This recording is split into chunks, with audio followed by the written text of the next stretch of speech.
Read the cope in this post from 2 days ago. They're probably tired of being harassed on Twitter. There we go. Maybe the devs shouldn't call people talentless freaks for not liking the game. Honestly, what could they even say at this point? Sean Murray of Hello Games has stated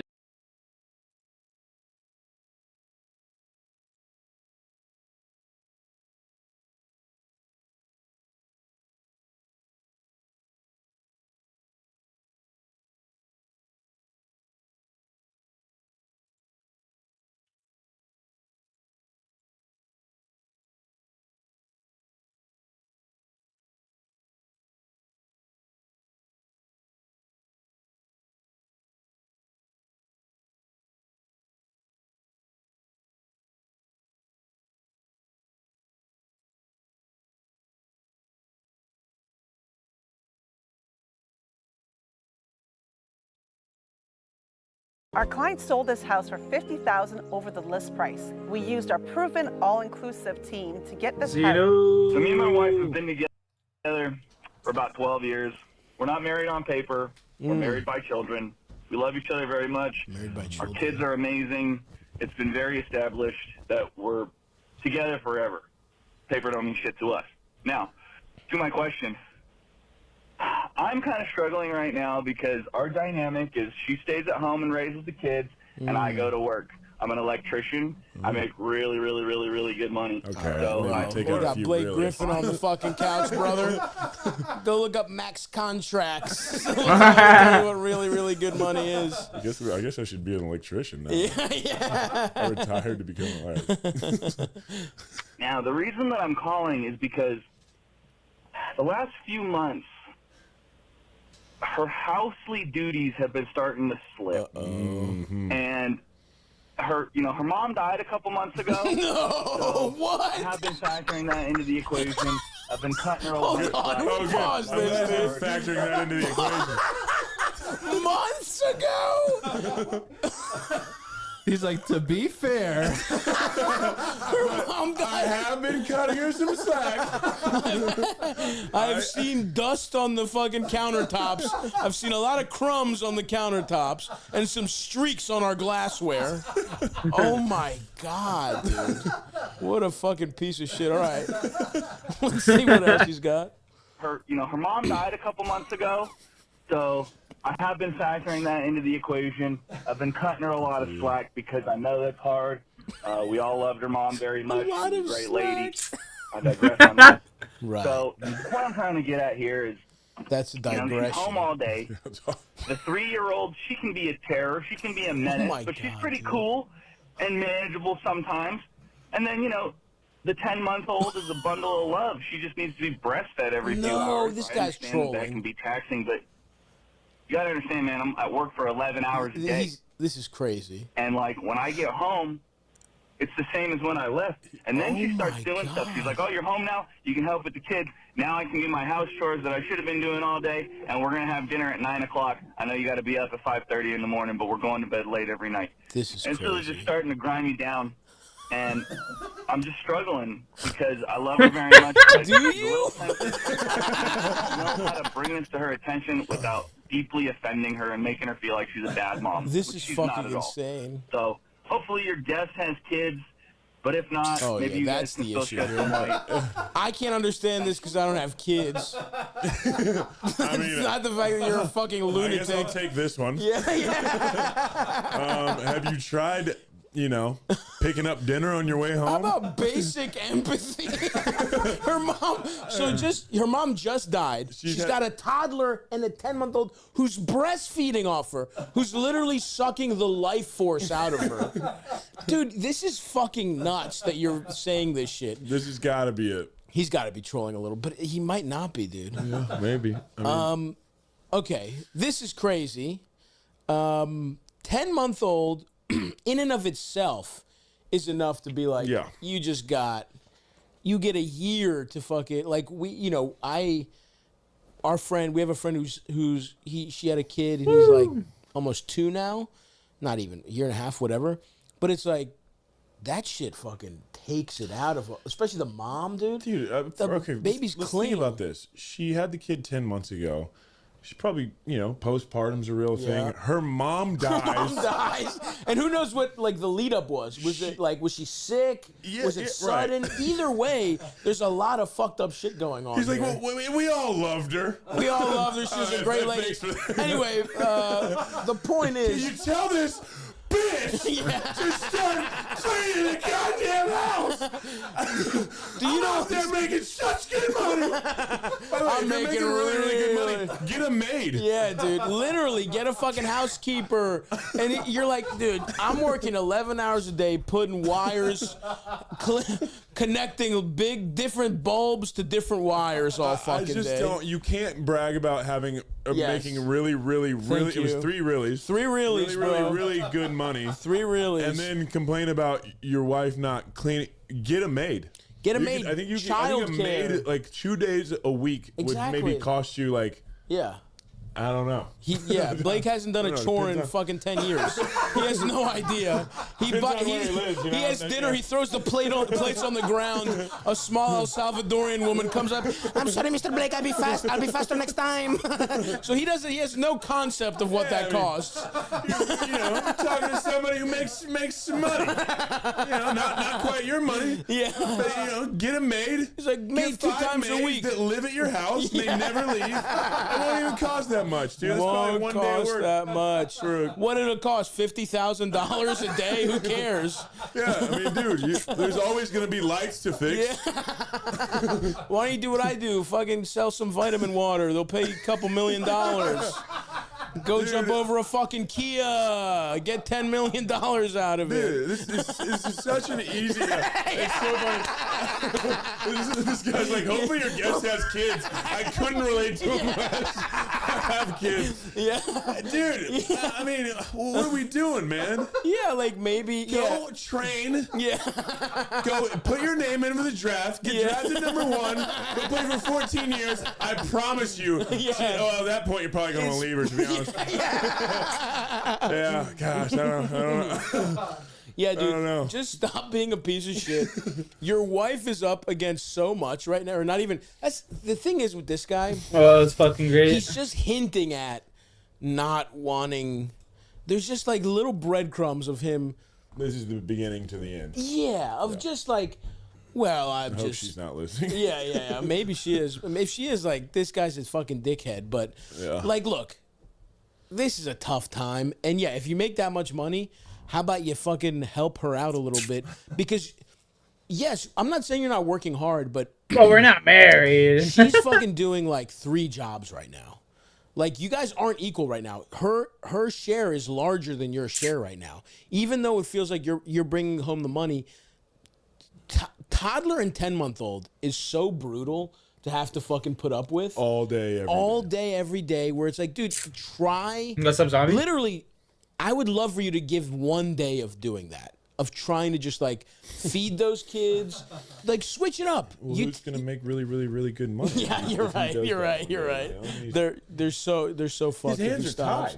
His hands are fucking tied, dude. But that's the thing. He's bigging himself up a little bit, and the subtext here is like, I make really good money. I shouldn't have to put up with this. Yeah. He hasn't even gotten into his. I'm sure somewhere lurking here is like him not getting sucked off enough. I love, like that's. She's a little sensitive sometimes. Yeah, she's got a fucking baby.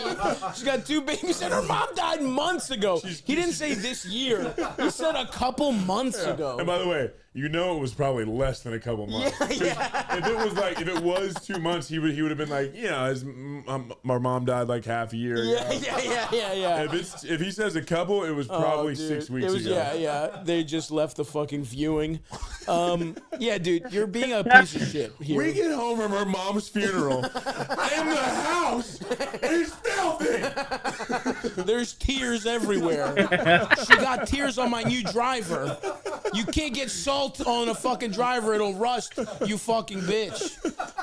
So yeah, dude. Oh my god. You're gonna have to stop being a dickhead and realize that she's actually the one dealing with more than you right now.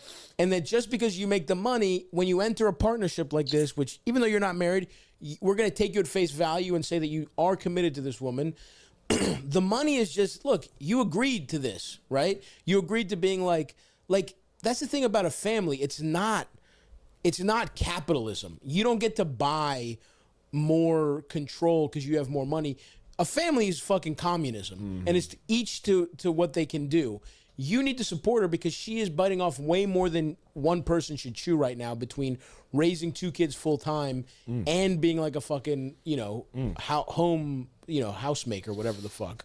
Or the other thing you do is you can start a trophy shop and maybe get a little extra money, make your kids make their own trophies, and that way they can put them to work. Put these fucking kids to work. 3-year-old can work. 3-year-old can work, brother.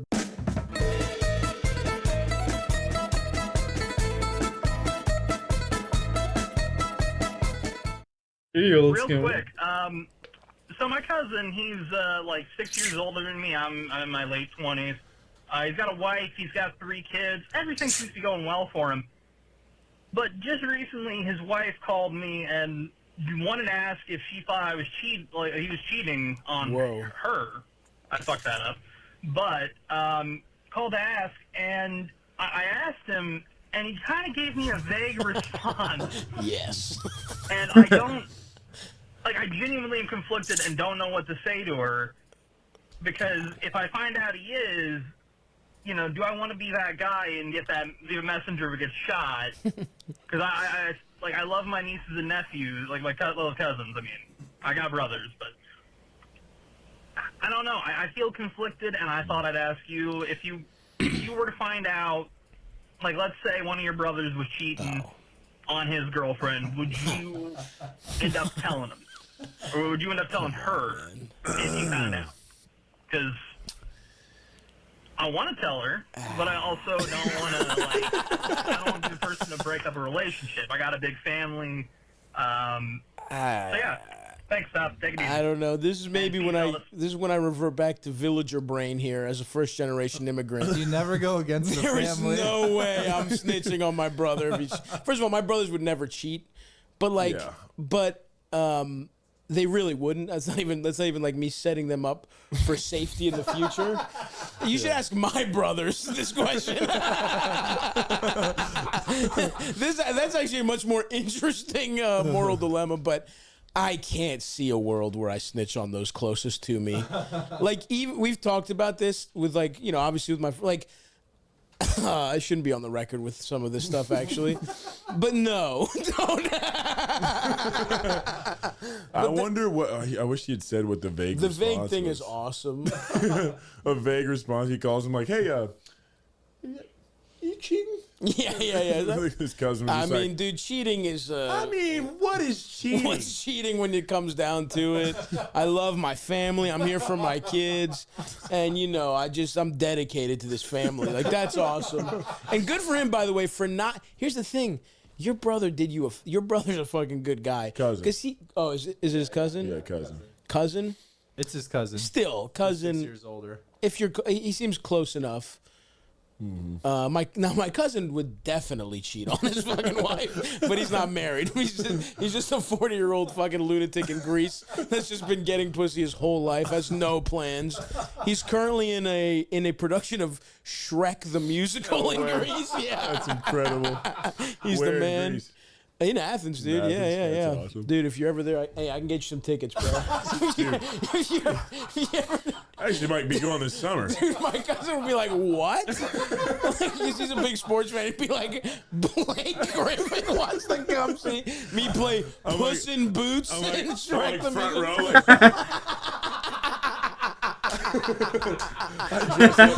Which character is he? I believe. Well, I don't know what he's playing. Last summer it was Puss. It's supposed to be Puss in Boots, but I dressed up as Puss. He dressed up as Puss. Him and Eldest hit it off in Greece. They couldn't really speak to each other, but we had a great time getting fucked up at the bar. He's the man. You can speak. I can speak. I'm fluent in Greek. Love that. Yeah, dude. I'm considering. I don't know if this summer I'm trying to decide if I want to go to Greece or if I just want to I don't know, go to some fucking sick beach here and keep it a little more low key. Yeah. Maybe. I think I might go to Greece this summer. Oh yeah? Nice.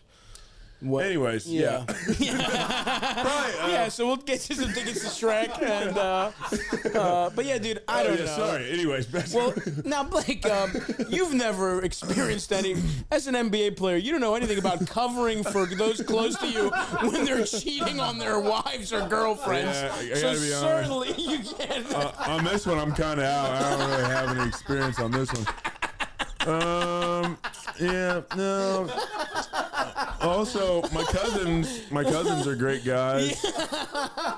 Like in the NBA, the guy who doesn't cheat gets made fun of, right? Like the guy that's like, fucking pussy. Nobody trusts the guy who doesn't cheat. Yeah, it's like Serpico where he won't take the money. It's like, fuck this stripper. Fuck this stripper so we know you're cool. He's like, I'm a Christian. I'm a devout Muslim. I can't. Fucking pussy. Get him out of here. Get him off the team. Was there like a team that was known as like dorks? Was there ever like a city where you're like, those guys are NBA? fucking losers? Yeah. No, because it's like everybody's from Everyone's all over the place. intermixed, You know what I yeah. mean? Like, I just wonder if it would just be so funny if there was ever like, because I feel like if the star player is like a low key guy, it could theoretically. I feel like maybe the Spurs. I wouldn't say nerds. Sure. but no. It's fair. But like, You I can't. think they were definitely more like they were much more normal. Sure. Like, I just feel like Tony Parker got up to some funny, Yeah, I mean, some interesting little stuff over there. Yeah. I'm like, dude, those were the best guys. And it's like, yeah, the one of the best players had a known affair. It's like, oh shoot, yeah. Oh yeah. Yeah, But if I'm not gonna, if they're not the example, the year then he was I'm in not gonna Charlotte, you're talking about. Yeah. But yeah, I guess Tim Duncan was. It was interesting because he was like, and then he retires and like grows fucking braids and like Yeah. He gets does, up, like, goes MMA. to I like think he's doing, does Muay Thai or whatever. Muay Thai. Muay Thai. Yeah, he gets fucked does up off Muay Thais. every day. But yeah, dude, I do think at the end of the day, there are certain things that are not your business. I'll put it that way. Where it's like, I would be devastated if somebody close to me that I let into this inner circle, even if I did something bad, you can't snitch. You just can't snitch. It's not your fucking business. If he's up to, like, look, it's different if this guy's up to no good here and he's like a real piece of shit and his life is, if this is a, you know, he's openly cheating, he's fucking doing drugs, he's not providing for his family. But, you know, his relationship with his girlfriend is not really up to you. And, like, look, people break up, but family, in theory, should stay where it is. And so, I don't know. It's Yeah, interesting. Go ahead. Oh, I was just gonna say, it's like if they split, she's gone, and you don't want to deal with her, but he's still your cousin, you know. Yeah. So Yes, that that's alone a very is good like point. Absolutely. Default. And they probably will, it seems like. Also, This it's guy's kinda- acting like Bill Clinton on the stand when you asked him if he's cheating. I think we know where this is going. Also, it's interesting that she felt comfortable calling him. True. Like, wouldn't you just kind of do your own digging Totally. before you went to a cousin? But you know what happened here? And this is what it is. This woman has good, here's my hunch. She's got a good sense of who the weak link in the family is. Because this guy gives off pussy snitch vibes. She looks around and everyone else is buttoned up. But it's like this fucking guy's like got sweaty hands, you know. He's got his polo tucked in at at Easter. She knows he's easy pickings. Like, where's my cousin at? He's here. He'll be right. He'll yeah. Yeah, dude. He's around here somewhere. He's definitely not in his car in a parking lot behind Denny's. Yeah, so dude, you can't snitch. I'm sorry.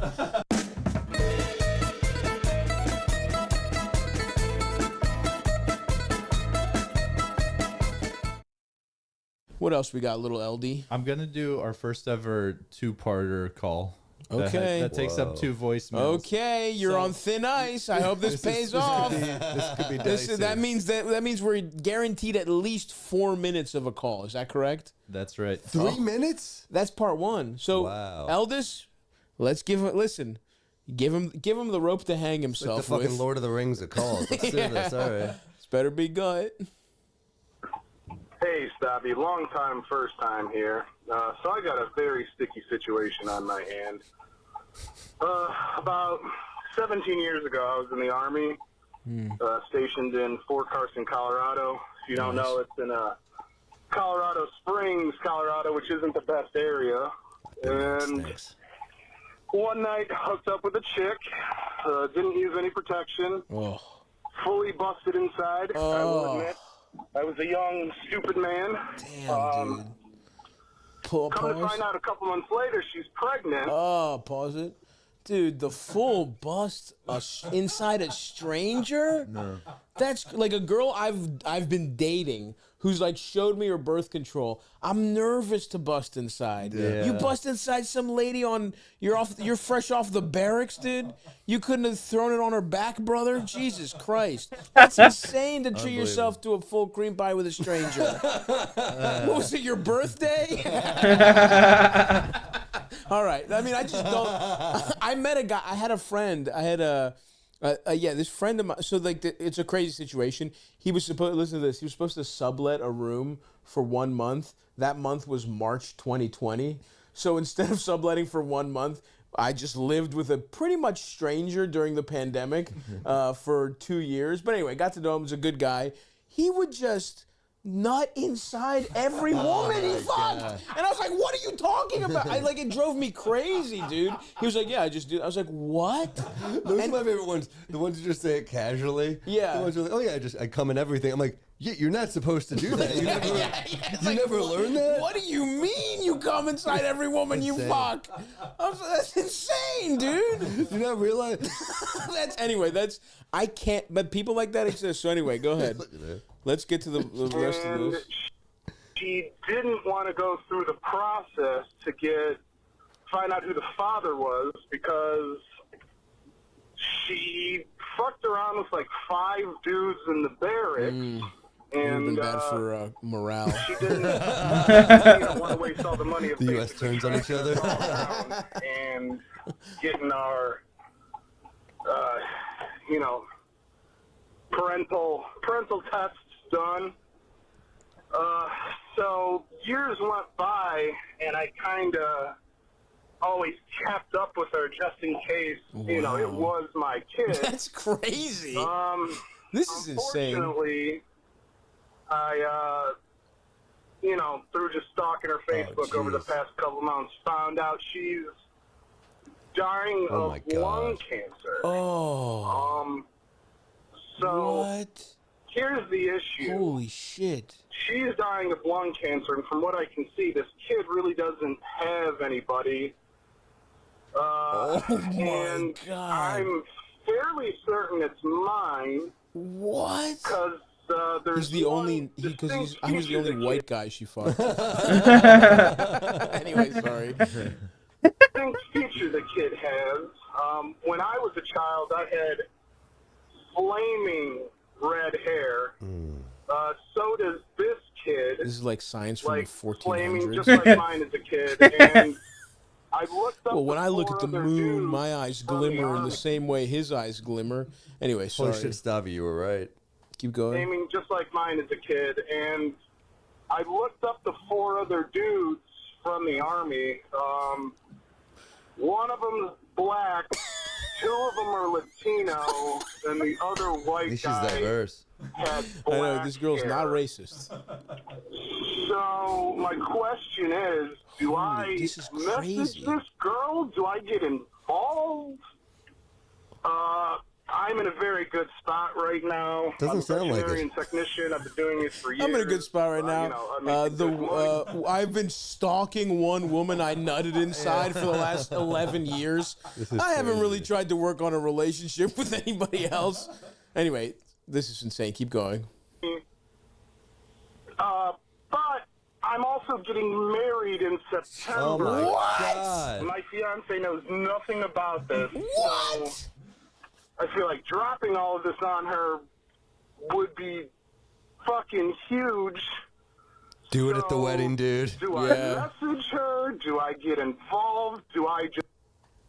Oh my God. It's Okay, part two. Elvis, I got to give you credit where credit's due. Yeah, this one's You good. pulled a banger over two. I mean, Well, I'm let's hooked see by how the end. let's see how the Yo, night for real, goes, because I zombie, also for don't real. make Do it at the wedding. It's Yo, like, zombie, you hey, smoke know how you weed? I can't said, remember, bro. In sickness and in health. Yeah, Rocky no goes matter in for what, surgery tomorrow. Guess what, honey? You Pretty just fucking- nervous. Some Yeah, I got a fucking tooth taken redheaded out bastard before I fucking pops go. out of a cake. The ring bearer.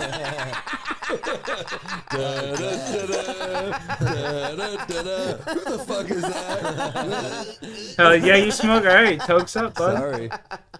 All right. Damn. This is 17 years ago. This kid's seven. I don't know. 17 I don't years. know. Let's see. Hey, Stop, I was just a guy who called. Yep, I got cut off about, this chick's dying of lung cancer.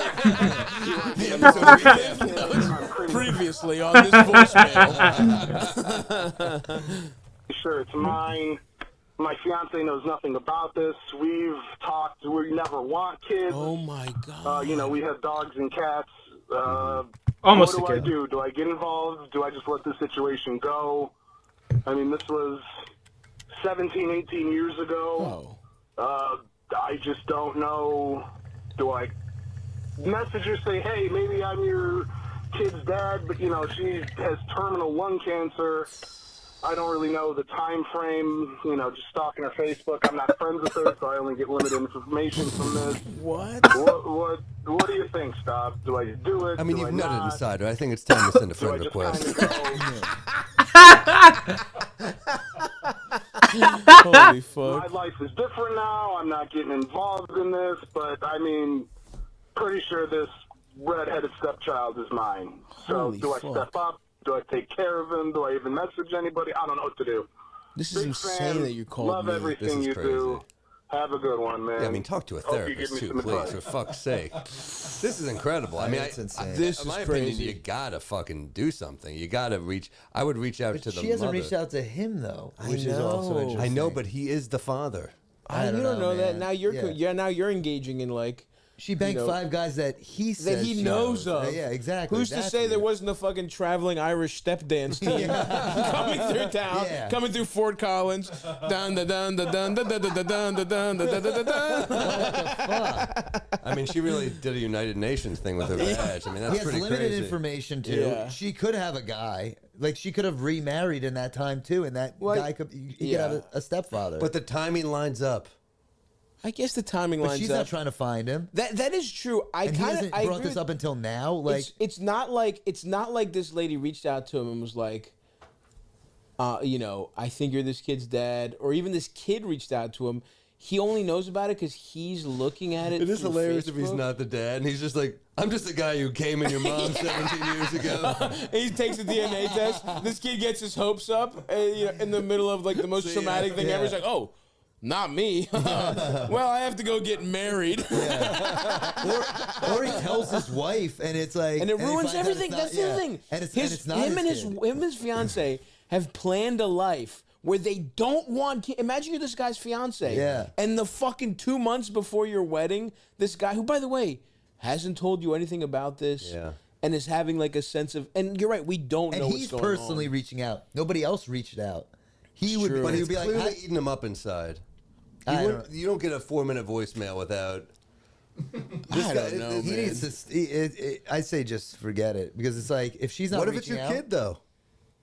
Yeah, but why? It's 18 years later. It's like he hasn't been a part. Nobody's reached out to him. He hasn't even tried. It's to also reach a out. little different that it is 18 and not like a 4-year-old. Yeah.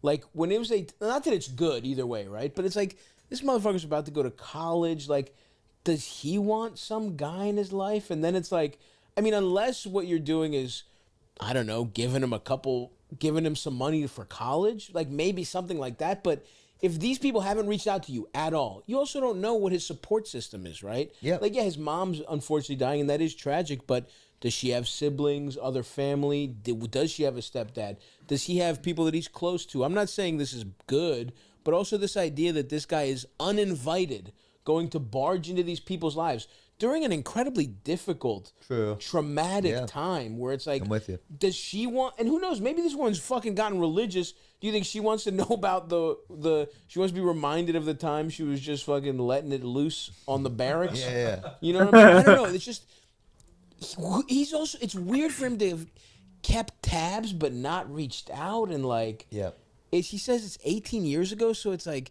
what, you've sort of watched this kid. His behavior is strange. Yep. It's so funny that I'm now realizing I'm reading into this the way I wish my biological father behaved. I'm like, you should have reached out. You should say something. Maybe apologize. Right. True. No, but like, it's But your situation is different. It's different, and I also think this. Yeah, I hope it's different. I hope my mom didn't fuck a whole bear. Jesus Christ. I think there was a black guy. There were 2 Hispanics. Like, stop it, Mom! For the love of God. So I do think, though, why not just take a paternity test? Reach out and say, I don't know. I would like to know if I am the father. I don't know. Maybe I get it. I mean, no, you're not wrong. This is the other thing. There is no right or wrong. I think he's doing this because he does want to, though. I think that's why he's leaving this message. There is a little bit of that too. That is what I am picking up on, is that he does want to have some kind of relationship with this kid. And look, we've had this conversation has sort of come up multiple times, where it's like, and we also kind of talked about the nature versus nurture thing. It's like, is this his kid?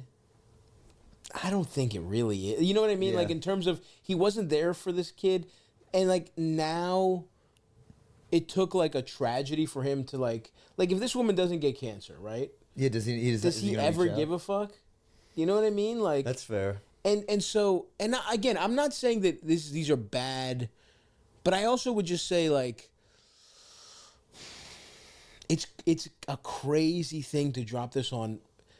He's really potentially fucking up a lot of people's lives because of his guilt. He's potentially fucking up his fiance's life, who she is well within her rights to be like, what the fuck? We specifically said we don't want kids, and now I have to have a relationship with this person, this guy, this kid who maybe she doesn't feel positive about, but she doesn't feel negative about, but she doesn't feel necessarily positive about. And then it's like, I just don't know. I guess we don't have enough information, right? Because if it's a situation where this kid's about to get evicted and whatever, yeah, that's funny. It's funny. Yeah, he just feels some kind of need to just help him afloat. That's one thing, but I don't know. He's kind of barging in on this. It's an interesting. It's hard. Right. It's tough because it clearly is like, something that he does like feel guilty about and has thought about for years, and like just low key like cyberstalk, kept tabs on this woman. I think like that alone is why I would say like maybe he should just reach out, because he like, maybe do a paternity test. Like, clearly he wants to know, and like he wants to like know conclusively like what's going on and stuff. But at the same time, it's like, you're making a cancer diagnosis, someone else's cancer diagnosis about you. That's true. If you're like, just bringing this up and opening this whole can of worms while they're just trying to like, who knows what the health situation is. And the fact that no one's reached out to him, it's like, you don't know the support system. Maybe they're fine and they're just like focusing on the health stuff. And focusing on the last few months of this woman's life. Yeah. You think she necessarily wants to spend it embroiled in a paternity case? This is something she's wanted to avoid her whole life. Now she wants to spend the last 3 months of her life. And clearly she doesn't care who the father is. Yeah. Or she would have reached out. The son might care. I mean, you're getting to that age where you do want to know where you came from. And listen, if that's the case, then maybe the thing here is like, unless someone reaches out to you in this terminal. Do you think you should message the woman though? Maybe like you just messages the dying woman and be like, if you're dying and somebody from your past that you have on purpose kept out of your life, reaches out to you, is that who you want to spend the rest of your, like, is that who you want to? That's going to take a lot of her energy. I almost, for her sake, feel like, I guess talking it through with you guys, what it feels like is, if someone reaches out to him, obviously you have carte blanche to do whatever, right? But if you really care about if you do care about the kid, whatever, then maybe the time is after, I hate to be morbid about it, but it's like after the woman's passed, after they've dealt with their own stuff as a family. Because it is, you're right, Eldest, when you're saying it, like making somebody else's diagnosis about you. That's what he's doing. Yeah. And I would say, I don't know. I just know from putting myself in this woman's shoes, if a girl from my past, I mean, it's hard to, obviously You can't have a kid with 5. I can't have fucked 5 women and then like I have a child. But whatever. But if like a girl from my past that I didn't want anything to do with reaches out to me over something similar to this, it's like, hey, I'm trying to be with my family. Like, I don't want to spend the time with at lawyers' offices and drawing up shit like that. And if I did want that, I would be the one. I feel like at that point, you decide how you want to spend your time. Right. And if it's something where this woman, it's eating her up, and she's like, fuck, I really want to just make sure my son is provided for, I'll go through this thing I wanted to avoid for his sake. But that's not what she's doing. So I don't know. It just feels like a little bit like right now you should stay out of it unless somebody, you know, reaches out to you. And then if the kid ever reaches out to you, or if you want to later on do that, but you also don't know how this kid would react. We clearly, because we talked about this on a different episode, there is a split philosophy here of like how much being a biological parent means to someone. Me and Ian Fines had a big argument, and half the people are like, Stavs, which by the way is kind of my fault to wade into waters where Ian was my intellectual equal. That's on me. But it was a thing that's very emotional, right? Where it's like some people think, like the question was about like a sperm donor, right? And a sperm donor who had, you know, the mistake they had made was they hadn't made a very clear cut decision on like, you know, how much the donor was going to be a part of the life. He's like friends with the people so he's around them. And now that the kid's growing up, he feels some type of way of like, well, this is my kid. I should have extra whatever. Whereas like they were lesbians. They're like, no, it's our kid. Like that's part of the whole thing. Right. And my view was always like, well, yeah, you're a donor. That's not your kid. Yeah. That's their kid. And and I guess this is different, right? But there's a lot of people feel very strongly that just the biology gives you a really strong, like, claim on someone, right? And we don't know how this kid feels on that philosophical issue. Because this kid might be like, who the fuck are you coming? Like, there's just too many variables. Here's what I guess what I'm trying to get at is, the kid might be the kind of person who thinks, I really want to know who my biological father is and I want a relationship with him. That's a coin flip. The kid might be a kid who's like resentful of this guy and says, get the fuck out of my face. I want nothing to do with you. So it just feels like between the last few years of this woman's life thing and the being uncertain as to how wanted he even is in this situation from the mom or the kid. And we haven't even gotten into how it might fuck his life up with his fiance and how like kind of selfish it is to, you know, promise her this wedding and this whole life without kids and then be like, I feel bad. You know, so I don't know. To me, it's something you got to stay out of for now. Yeah, there's not a good time to tell her any in sight. You don't want to do it leading up to the wedding. You sure as fuck don't want to break it down in the honeymoon. You're in Cabo, honey. It's kind I think honestly he should just crack this open. He should reach out to the woman through Facebook. And that's what my gut says. Start with that, because he just knows too much to ignore it and be like, it's like, you know, on the one hand he's like not this kid's father because he hasn't been like part of their life, so it's not, he shouldn't do it out of like some sense of like, you know, obligation. I have to take care of, you know, this kid is 18, they're an adult now, so they've got their shit like figured out, but he just knows too much, man. It sounds like there's a good chance the kid might be his.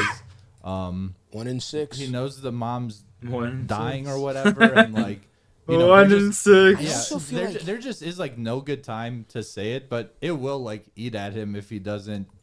Yeah, I think as a kid you do want to know at a certain point, even if it's for bad, you can make that decision that you don't want him to be a part of your life. But I think you want the option. Yeah. I also think from his fiance's perspective, it's crazy he thinks about this much and hasn't told her. That's almost that's like what's gonna get him, and that's gonna get him in a lot of trouble. Like that's the thing where that's it's gonna like be bad. Guy who's also lied to his wife. Yeah.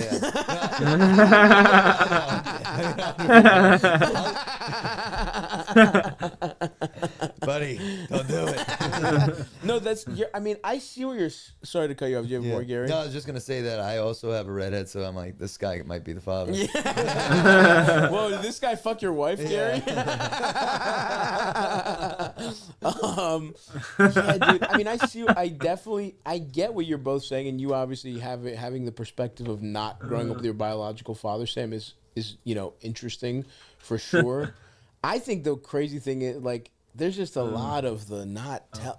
I almost feel like the person he definitely sort of has to tell is his soon-to-be wife. You got to. Because it's like... God, this is not going to end It's not going to be taken well, I don't think. Oh, yeah, I mean... No shit. I don't think so either. But the one thing he has going for him at least is that if he's completely honest the way he was with us, and it happened long before they met. Happened yeah. And he could say, I'm not sure about this, but this is eating at me. I think if you make it... Yeah, if you like, present it in that... Yeah, in that 17, context. 18 years ago, I had sex with this woman. Yeah, it was totally pussy was responsible. awesome, by the It was way. awesome. Yeah, She didn't make me wear a condom or nothing. Just blew a fat load right inside her. Just talking about the load a lot Yeah. in great detail.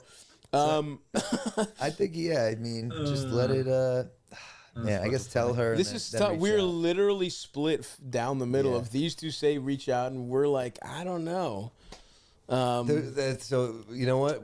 You're the tiebreaker, so we didn't really help. We didn't help at all, but we batted it around quite a bit. Yeah. I do think there is something a little dishonest to getting into a marriage. With like, it'd be one thing if this wasn't something he gave a fuck about, right? Like if this was something that he found out by accident, but this guy keeps tabs, and it's like, I don't know, man. If you kind of have to tell someone you're about to marry this thing, this huge thing that's kind of lurking in your life. This guy's just been kind of in no man's land with this issue. That's the weirdest, most fucked up thing is that. Forget it. I would know where he's coming from if it was like, look, this lady didn't want me in the kid's life, and I'm just never gonna think about this again. I would respect that, or I would respect, you know what? You didn't want to get paternity tested, but this might be my kid. I have to know. I would respect that.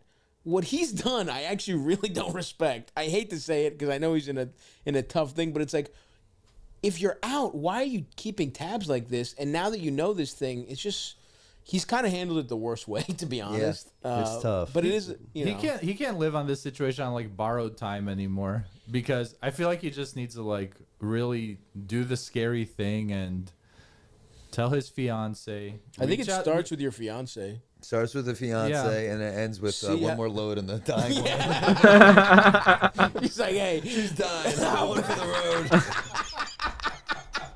The chemo's fried her pussy up. I'm not supposed to nut inside. Oh my god. Watch your son be a fan of Stabby's world. Oh no! Daddy! Oh fuck! I didn't even think about that. Please, God, I've done the show a few times. This is the most interesting one we've gotten while I've been here. Without question. Holy fuck! It's way above our pay grade. You pulled a fucking a diamond out of here. Yeah. Aldous. Well done. Thanks. There you go, brother. All right. Well, hey, man, we didn't really help you, but it sounds like we at least can all agree with you have to tell your fiance. Yeah. And here's the thing. She's also supposed, kind of gauge how she reacts, to be honest with you. Yeah. Because that's another important domino. This really was a crazily layered question. The amount of different angles is insane. Yeah. If you were in this situation, like from the jump, would you guys want to know if it's your kid? How do you think you would even respond? Oh, that's funny. From the jump, as in when it happened? Yeah. I mean, yeah, because then you probably should do something about it, right? So I Say think he's 18 at the time. You're thinking a little different. You're like, That's no. I'm saying. Yeah. Yeah, if I was 18, I just wouldn't have kept tabs. I would have just been like, I would have Don Drapered it. It's my past, brother. I'm a different guy.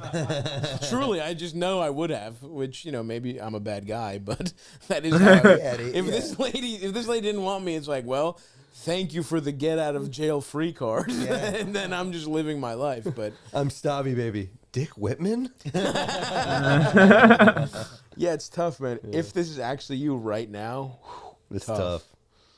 But good thing it's not me.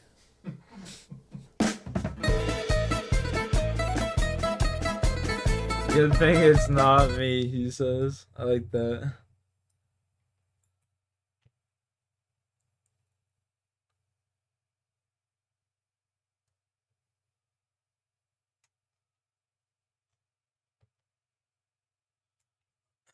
Okay, let's go catch some rabbits.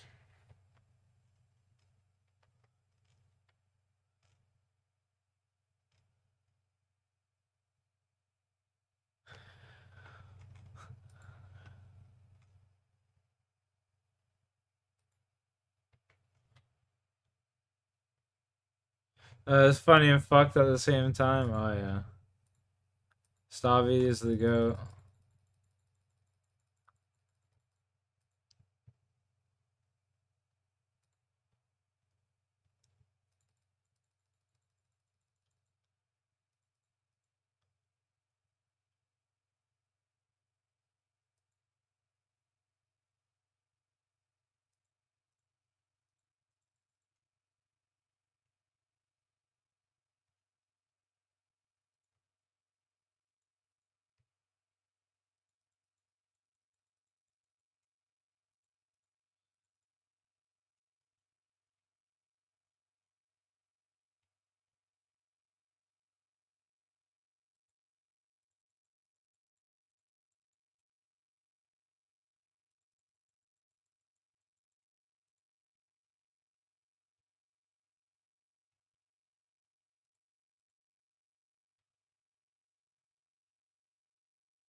For the wife? You must feel bad for the wife. Yeah, I mean, fuck. She put herself in that position. Don't feel bad for her too much. It's time for a change in this country, my friends. A real change. A real change.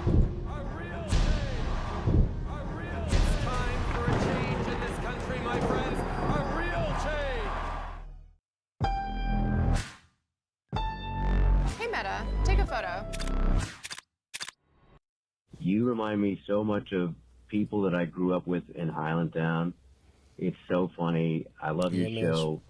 You're fucking awesome. I just remember so many fucking Greek people calling me Balaka. So, anyway, buddy, I'm glad you're doing well. So recently I've been hit with, pretty much divorce is coming my way. I kind of suspected that things were falling off, for the last 6 or 7 months. We've been together almost 7 years. 7 year itch. Back in September, we had it was kind of like a rekindling of the relationship, and we had sex with our friends, like a foursome in Damn, Nashville. that took a quick turn. And I don't know, I just felt like things were... Yeah. Tell the guys that fucked your wife to come to the show to go see Alex. Bring each and every last one of them. On such a high, and I don't know, I felt unstoppable. But then she became distant. Pause this. And yeah, we were having some problems, but we had group sex, and after that, I was like, well, there's no way this is falling apart now. That you felt unstoppable. That's when you were like, things are good, not like one nice month of having dinner together every night and that's fucking wild. That's wild. Yeah. And apparently she's been seeing somebody just a little bit longer than the time that she's asked me for this divorce. So anyway, after That's tough, bro. just beating the shit out of myself for the past 2 months, physically and mentally, I've asked her to leave because it's like, look, if you got some guy that you're fucking and you'd rather be with him than me, then it's natural for me to get my house back. I'm keeping my kids. She said that she doesn't want to fucking take the kids from me in the first place. But I still feel guilty that I'm pushing her out. What? I don't know. Should I feel bad about asking what? her to leave, even though I was trying to co-parent with her? Mm-hmm. And also I know that women go through postpartum and shit. We got 2 kids. And I hear this all the time that women snap you know, they just decide one day, nope, don't want my family. I'm gonna fucking go fuck a bunch of weird dudes that, you know, seem attracted to me right now. Usually black guys. Wow, you are from Greektown after all. This is the guy. This really is a guy I grew up around. Yeah, dude, you know how it goes. A bitch gives birth, something's rewired in her head. All she wants is fucking gorilla dick all day. Oh my god! This fucking guy had to. I didn't know niggas was gonna get catching strays in the story. We're literally like, this poor guy, and then he's like, you know, usually fucking black guys come in. Oh my god! Fuck my wife. God, that part was so unnecessary. I know. It didn't. Okay, we would have assumed it was black guys, but you didn't have to say it. Oh no. That's crazy. That's so awesome. Goddamn, dude. I love the opposed to, but anyway. Oh my goodness. You know, so seem attracted awesome to me right now. Usually black guys. As I am. But anyway, like, part of me is holding on to this idea that marriage is real and people stay together forever. But I just feel like I've been a naive bitch this whole time. Mm-hmm. Do you think I should hold on? No. And suffer? Hold on to what? I appreciate your thoughts. Love you, Stop. Well, you know, what I can say off rip is that I can appreciate his, like, there is a level of like emotional intelligence because he is coming through with like the postpartum and like he understands. I guess he's trying to rationalize it. He's trying to empathize and kind of see it from her angle. But if she hasn't outright said that, and she's just acting out and doing whatever the fuck she wants, you have every reason to tell her to get the fuck on. And also, it's like, look, I know what you mean, but I didn't really necessarily read that as empathizing, more as grasping at straws. Sure. To me, that read to me like he's trying to put together some far-fetched reason why all of a sudden his wife wants to fuck other guys. It's like a broken man being delusional. Yeah, exactly. It's like if we just fuck once she gets on meds and clears her out, or this gets out of her system, I can have my family back, kind of thing. And so you don't really feel bad for her, I don't think. I think you feel bad that this has been taken from your marriage and everything's been taken from you. And just to go back to the, like, you thought the foursome was the rekindling of your and hers relationship? That's wild, bro. You were giving her what she wanted before she started doing it by herself. Yeah, right. Like, you're clearly grasping, and I get it, and it's completely understandable how he's feeling, right? Yeah, you want your, like, you know, this is why it's like the more you grow up, and again, you get mature, you're like, I remember being, and it's not like cheating doesn't bother me, but when you're in your 20s or whatever, and you don't understand how complex people are, you're like, that's fucking, that's complete. How do people get back together after they cheat? And then you realize, like, someone can cheat and they can regret it. And also, your life can be so much more important. Even if someone caused you some serious hurt, the rest of your life together is so much more important that it's like you can get over it, and over time you can start to rebuild whatever. And I get it. He has this family. He has what he wanted. But, bro, the whole postpartum thing, the, like, you know, the all of a sudden women snap and they just want to fuck. It's just like, that's just the one out of a million chance this is happening. But like Alex said, she hasn't communicated any of that to you. If she hasn't, admitted. It's like, oh, well, you are perfectly allowed to go with your gut. You know what I mean? Yeah, and she asked for a divorce. Like, she asked for it. Even you claiming you're kicking her out is almost like there's this weird trying to take the power back thing happening here. Where you get, and I get it, you feel emasculated. You feel fucking neutered. She cheated on you and she asked for a divorce. And now you're trying to be like, well, you know, it's my decision to kick her out. And should I feel bad about this thing that is definitely my choice? I'm very curious. And it's like, I'm very curious though if like his decision to kick her out was when she found out that the niggas was black. Yeah. That's the nail of the It couldn't have even been a light-skinned Puerto Rican. It had to be a brown-skinned black guy that played college basketball. I say go with your feelings. Don't protect her. Yeah. By like pushing your feelings aside. You know what I mean? Because you don't need to be dealing or living in that discomfort. you know. I think we're dealing with a guy who's got a lot of psychological stuff going on. Yeah. Because there's a little bit of this of like, should I suffer through it a bit longer? Right. I think on some level he knows this is over, and what we've got going on here is someone trying to Fighting to keep trying to it, get some power in the situation, and also almost like it's almost like suffering through it is almost like he's fucking giving himself lashes, like he's trying to like punish himself, and maybe once he does that it'll all be solved. But I think you need to unfortunately come to grips with the situation that she's asked for a divorce. You're within your, if what you really want is her out of the house, then she's got to come out of the house. And if you were hoping that you would be like, get out of my house, and she'd be like, what am I doing?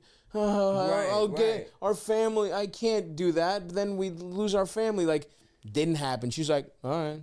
Like, she basically called his bluff. Right. And you're trying to pretend. Because he really doesn't have any control over this, honestly. No too. control. And that's the thing. It's like It's she's gonna acceptance. want to do what she wants to do anyway. So Yeah. you just have to like bow out. At that. Yeah, take control of what you can control, and that's accepting what's going on. Yeah, holding on and suffering through is not how you maintain your mental health, friend. Not at all, my friend. Not at all. Telling you now, yeah.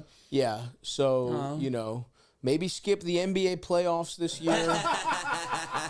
It might, protest. yeah. Root for Jokic.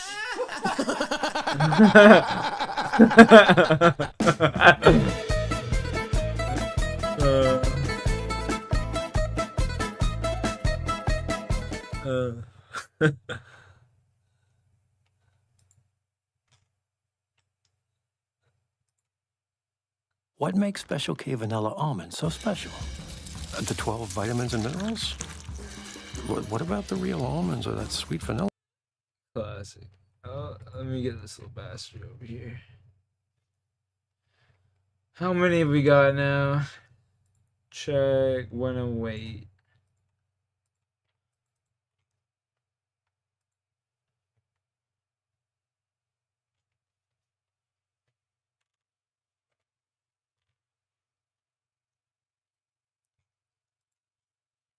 We are out here.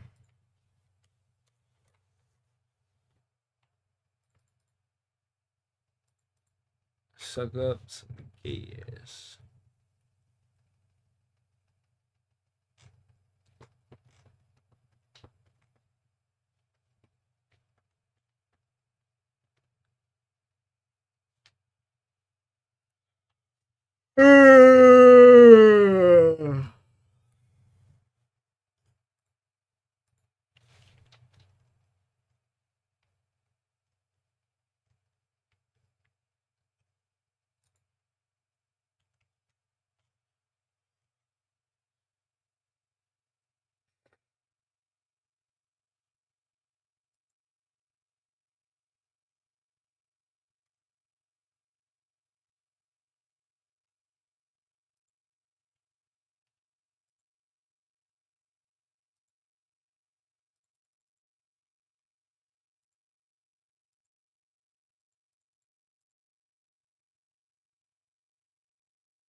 Ugh. Let me see here. I'm trying to find a video to put on.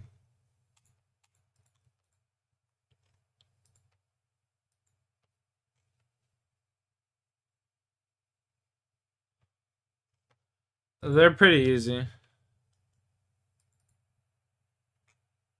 Honestly.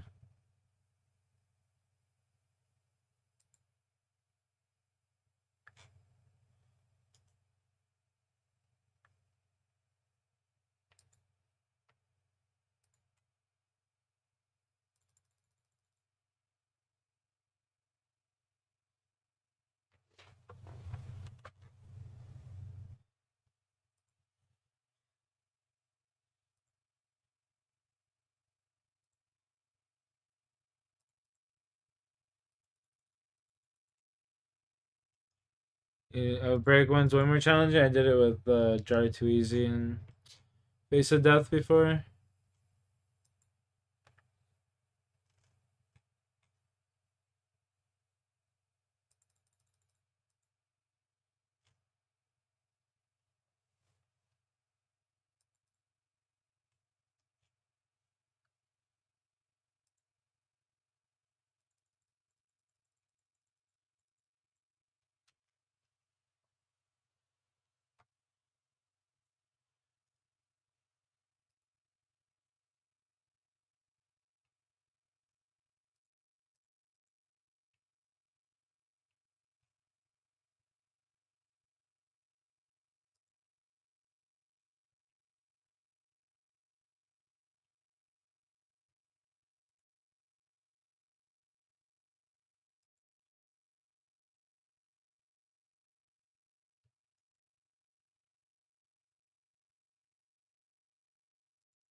You're being solo? Fair. What am I trying to do? In order to get here, I need to kill 300 of these birds for a task. There's these things called diaries, and when you do your diaries, for each province in the game, you unlock special things, right? So I'm trying to be able to do all the hard diaries, but specifically the Western diaries, because once I get Western diaries done, I can get this thing called Elite Void, and it's like some of the best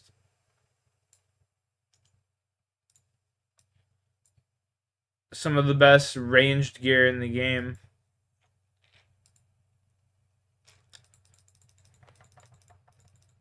So essentially I'm working my way up to the best ranged gear.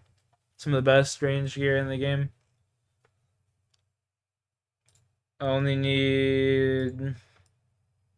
Oh, there's 125 kills right there.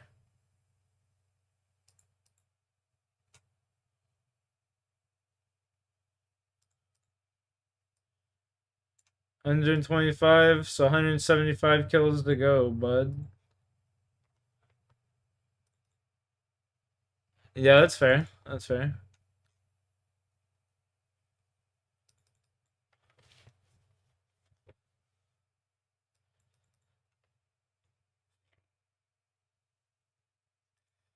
Mm.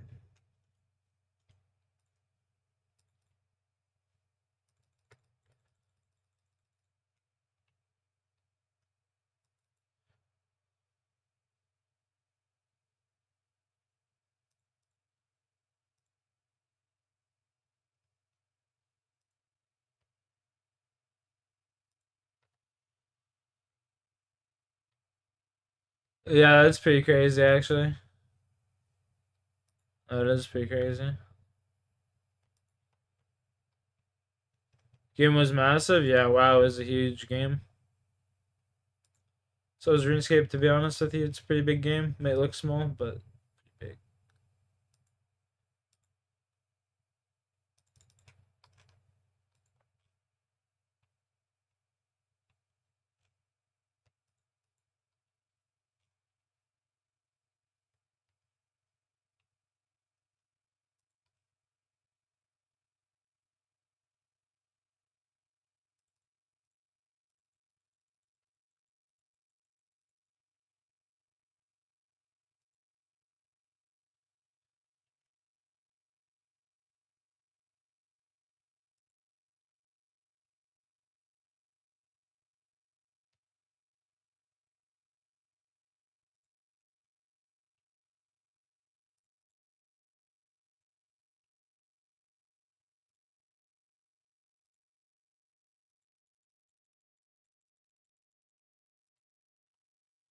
Good luck with the gamble.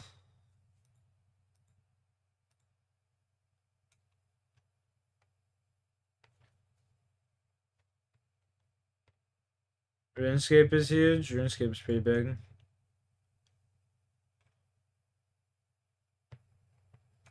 Oh, what the fuck? I started shooting the wrong motherfucker, man.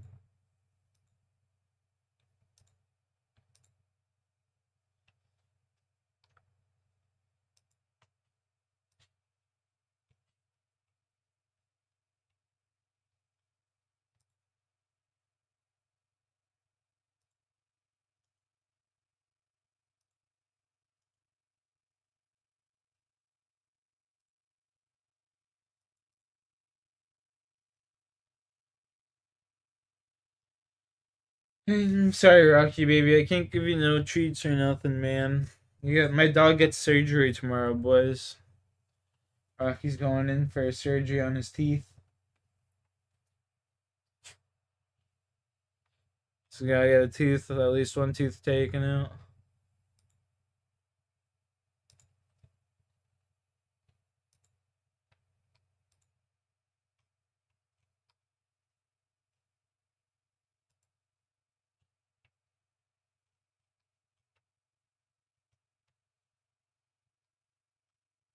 You and me both, brother. You and me both.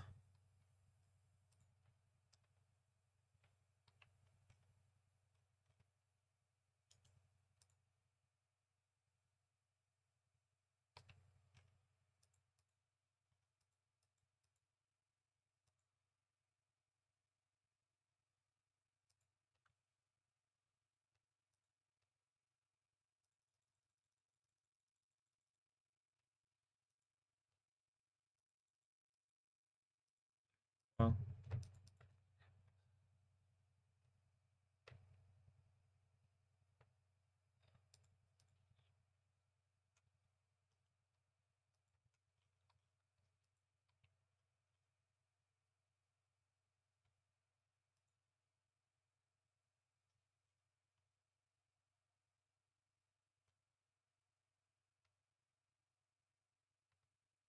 Oh, no way, man. That's so sad. I would never want to hear that.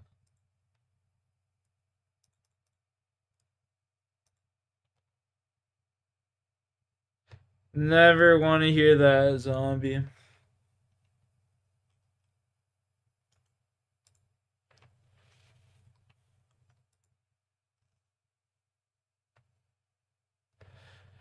Oh, fuck, man. Rocky's like family, you know?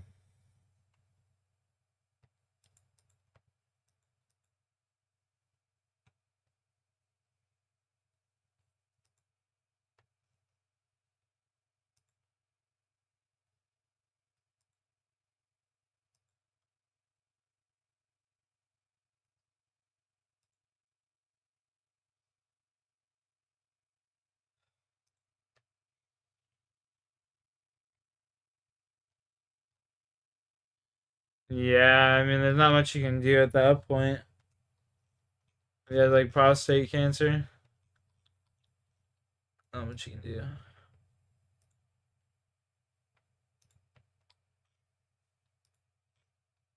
That's sad. That's sad, my man. I'm sorry to hear that.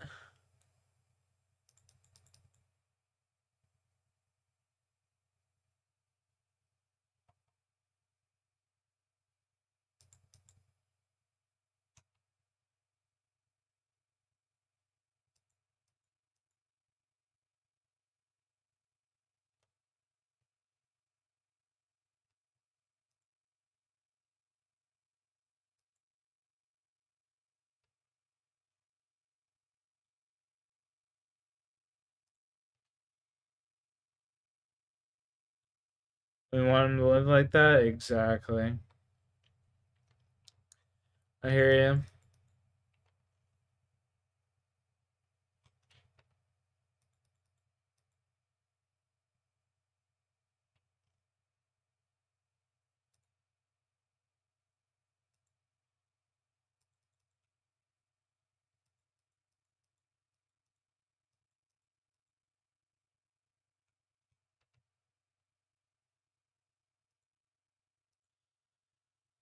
Like I said, they're family, you know?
Oh my god.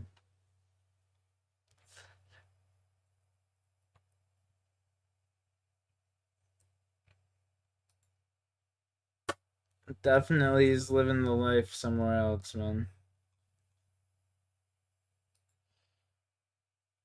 Put your money on that.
If you want to sell your home in a Dundas, Waterdown, Ancaster, and surrounding Hamilton area for top dollar without This is Bitcoin Jimmy. On the surface, Jimmy seems like a normal guy. Very friendly, intelligent, and always surrounded by people, especially girls. Jimmy was known as the party guy, famous in his cities for throwing around cash and spoiling his friends.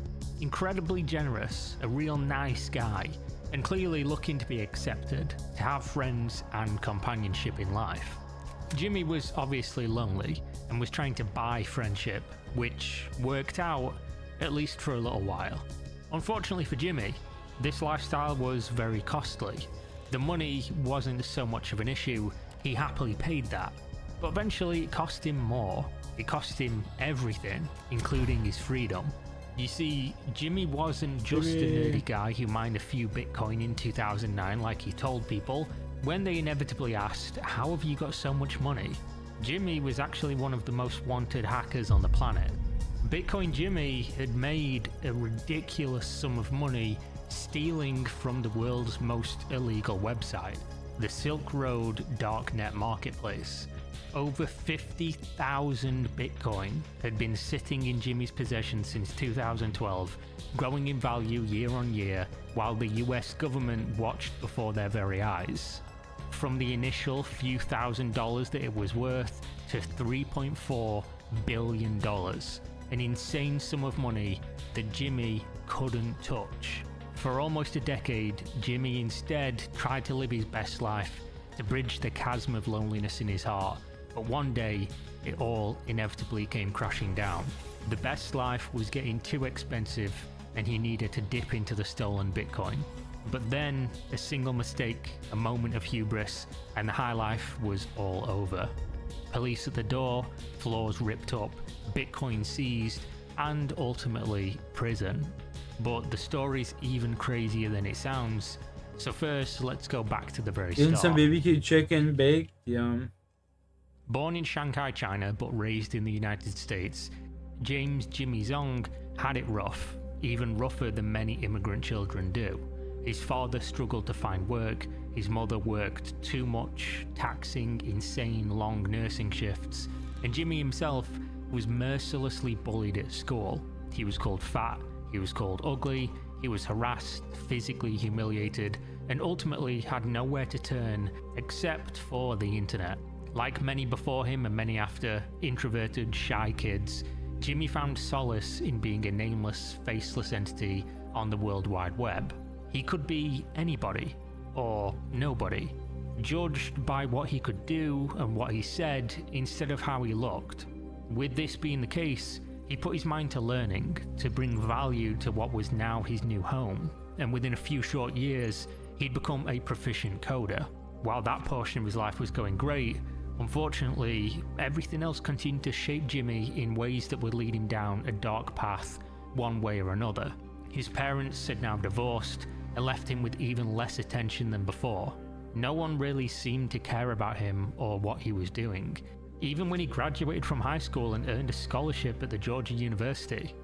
This should have been a moment for celebration, but nobody really cared. So Jimmy did what anyone else would do. He packed up his shit and left for greener pastures, saying goodbye to the people who held the label of family, but not the sentiment. At university now, Jimmy found a new love. Well, actually he found two of them, alcohol and girls. Jimmy might not have been the most popular kid, but he was willing to put himself out there and he loved to party. But as a broke college kid, he found there was one small problem. Despite the scholarship, Jimmy was broke, which is where Bitcoin comes into the picture. 2009, Jimmy, being the nerd he is, sees this new technology materialize in front of his eyes, and he's enamored with the idea. Printing money out of thin air on his laptop? Cool, sign him up.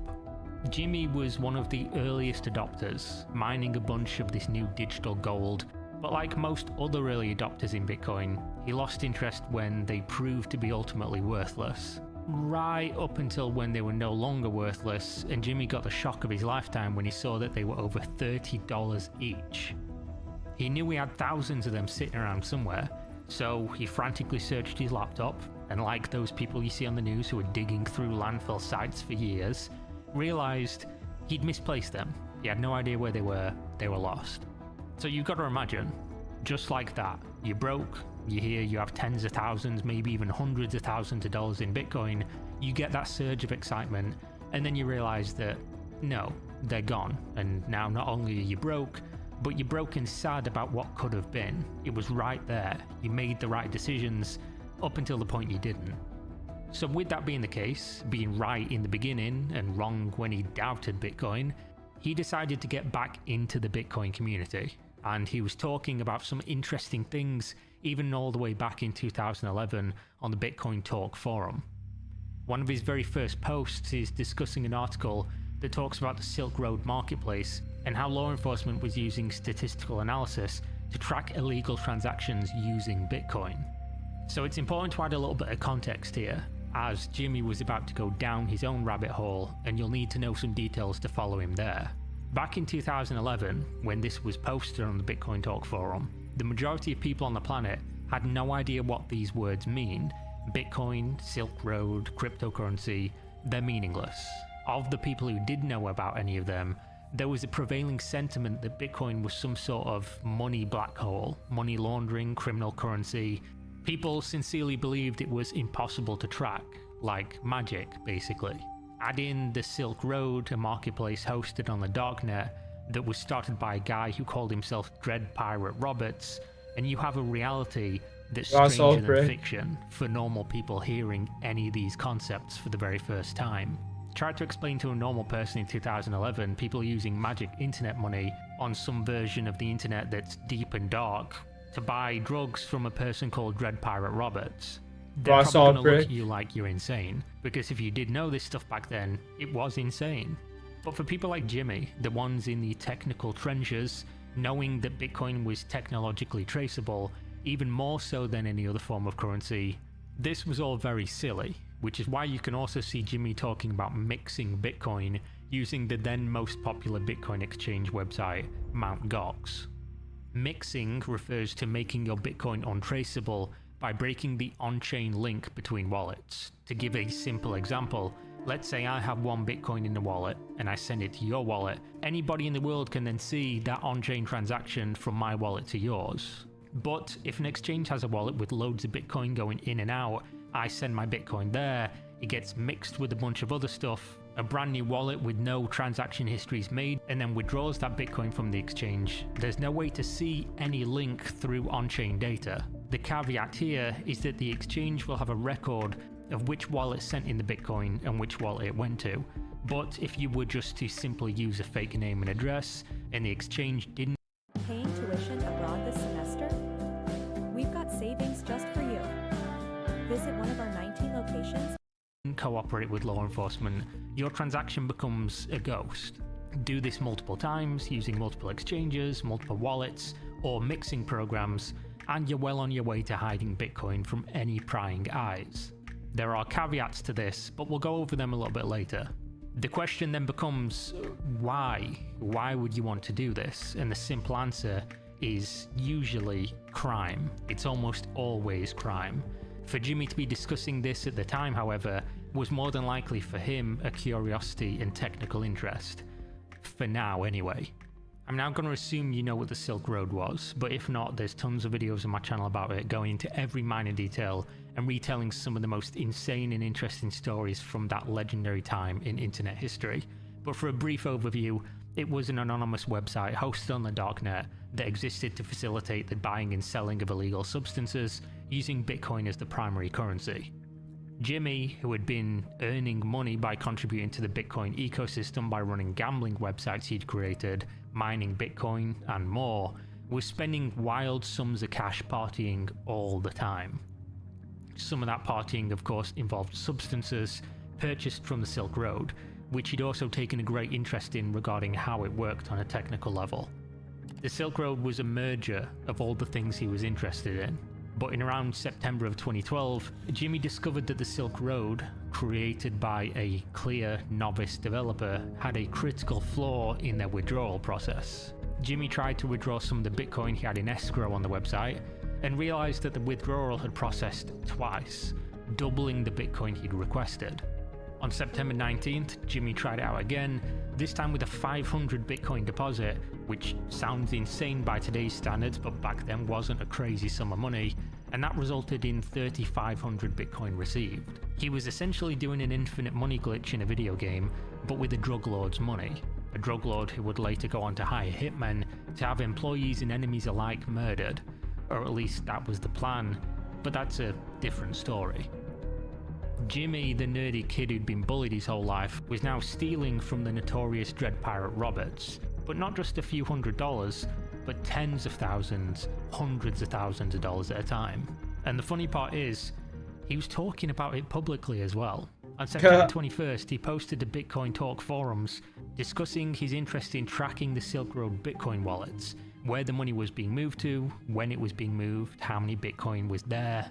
Jimmy showed that he knew it all, but what he wasn't mentioning was that he was siphoning off this money from the wallets himself, which is why he was tracking them in the first place.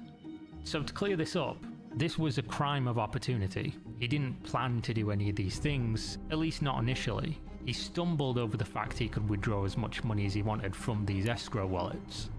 And you've got to ask yourself, what would you do in this circumstance? Fucking yeah, I'd be taking it all. Everyone's anonymous. At least they think they are anyway.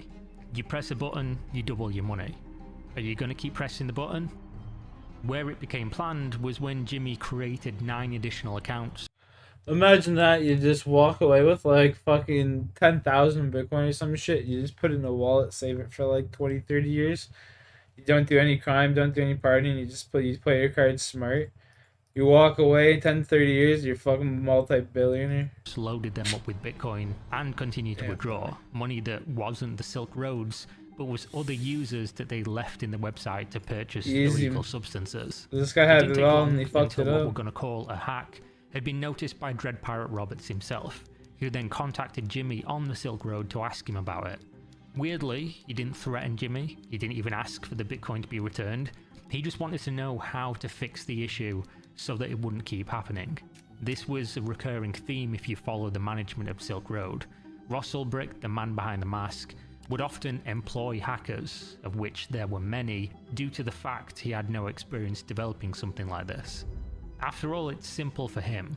The website can generate infinite money if it remains active, so keeping it alive is worth considerably more than anybody could steal in the process. But what becomes very clear if you go through the story of Dread Pirate Roberts is that he was a total novice to the world of building a criminal enterprise, and so was Jimmy. Instead of riding off into the sunset, he was posting threads on bitcointalk.org asking people how many bitcoins they have, bragging about his new car, and ultimately remaining incredibly active discussing his life and Bitcoin. He did, of course, contradict himself sometimes and post claiming to be a millionaire with just a measly 5,000 Bitcoin, despite knowing he had over 50,000 just from the Silk Road hack he'd committed months prior. Perhaps this was the point he decided to distance himself from most of his wealth being illegally obtained from a dangerous and shadowy figure on a website full of criminals, which is probably a good idea.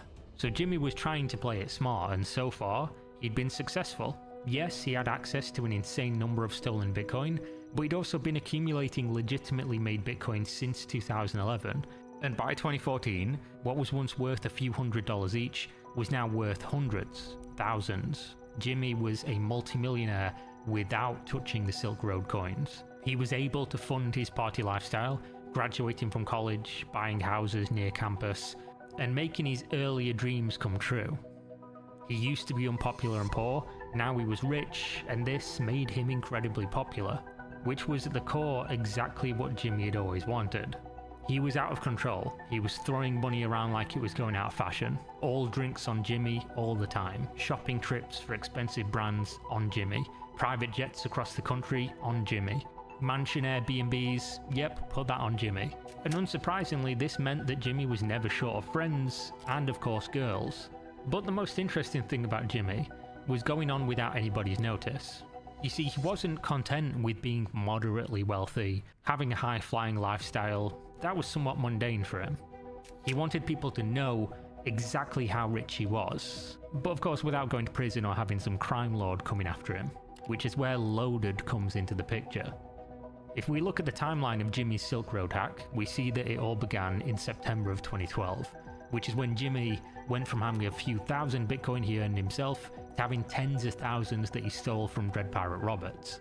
On November 28th, 2012, a new user called Loaded posted on the bitcointalk.org forum linking a Bitcoin address and a verification of ownership of said address, claiming that he isn't a newbie and that he doesn't want to reveal his identity.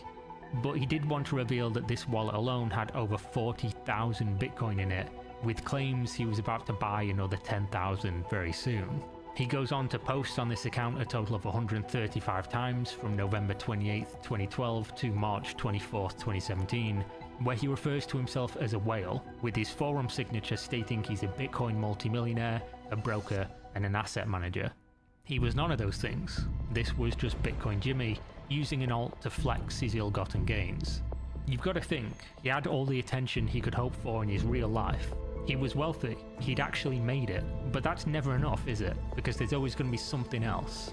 And for Jimmy, the measly few $1 million he had was nothing compared to the tens of millions, hundreds of millions that was just sitting there. I guess maybe he figured if he couldn't use it, at least he could get the social status of having it, even if it's anonymously on a forum. But obviously you're playing with fire here. And what's funny is that Jimmy was trying to be something he wasn't.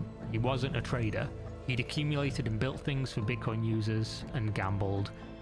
This is our new Soho sneaker. Typically, waterproof materials are very stiff.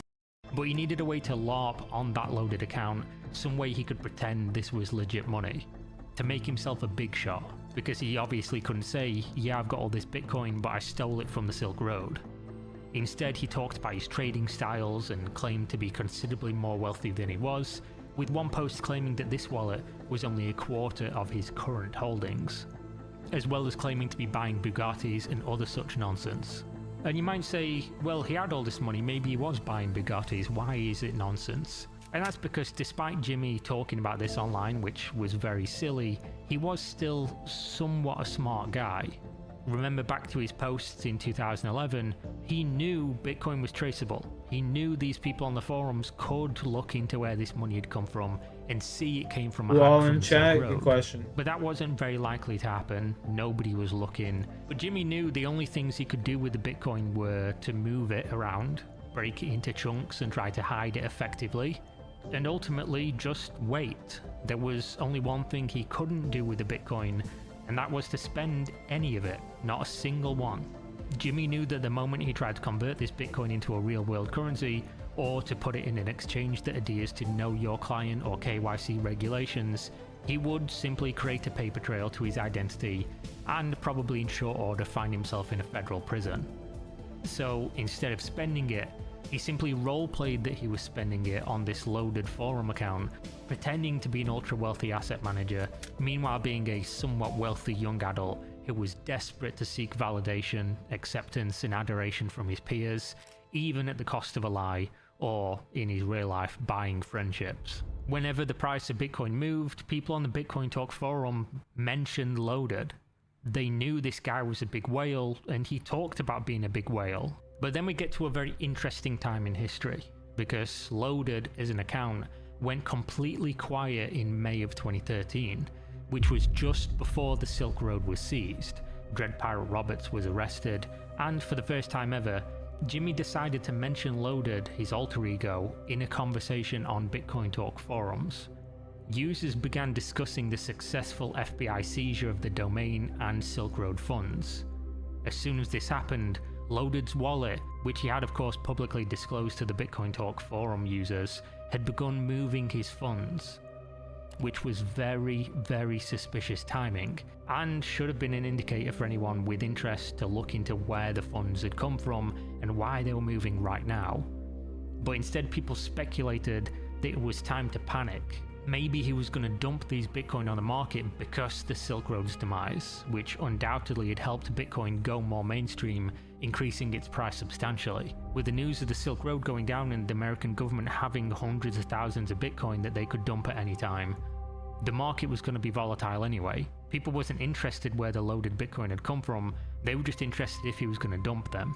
And that's where Jimmy on his main forum account, MB300SD, which was stupidly named after his dream car that he now owned, responded to the speculation with the joke that, quote, maybe he's the real Dread Pirate Roberts.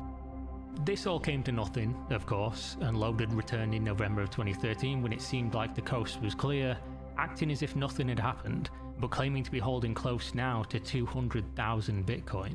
After having followed many such cases of hackers or criminals who can't help but talk about their life, even without what we're about to discuss and the mistakes he made, this stuff alone would eventually have led to the capture of Jimmy.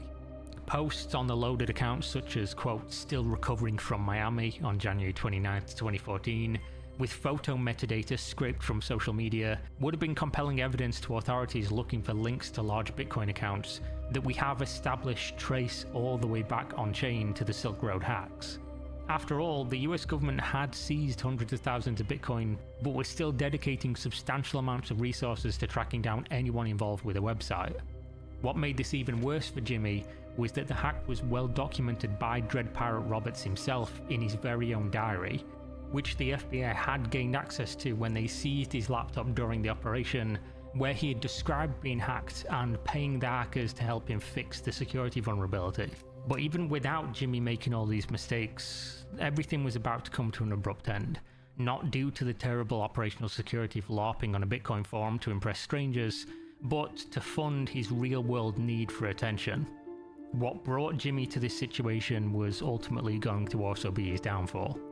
You see, in 2019, Jimmy was presented an opportunity to invest a large sum of money in a real estate company, an opportunity for him to grow funds legitimately, something he clearly needed after sitting on stolen Bitcoin for over 5 years without spending a penny. And perhaps he thought that the coast was finally clear, that nobody was watching, or that he'd outsmarted everyone by moving the Bitcoin around so many times that nobody knew where it was.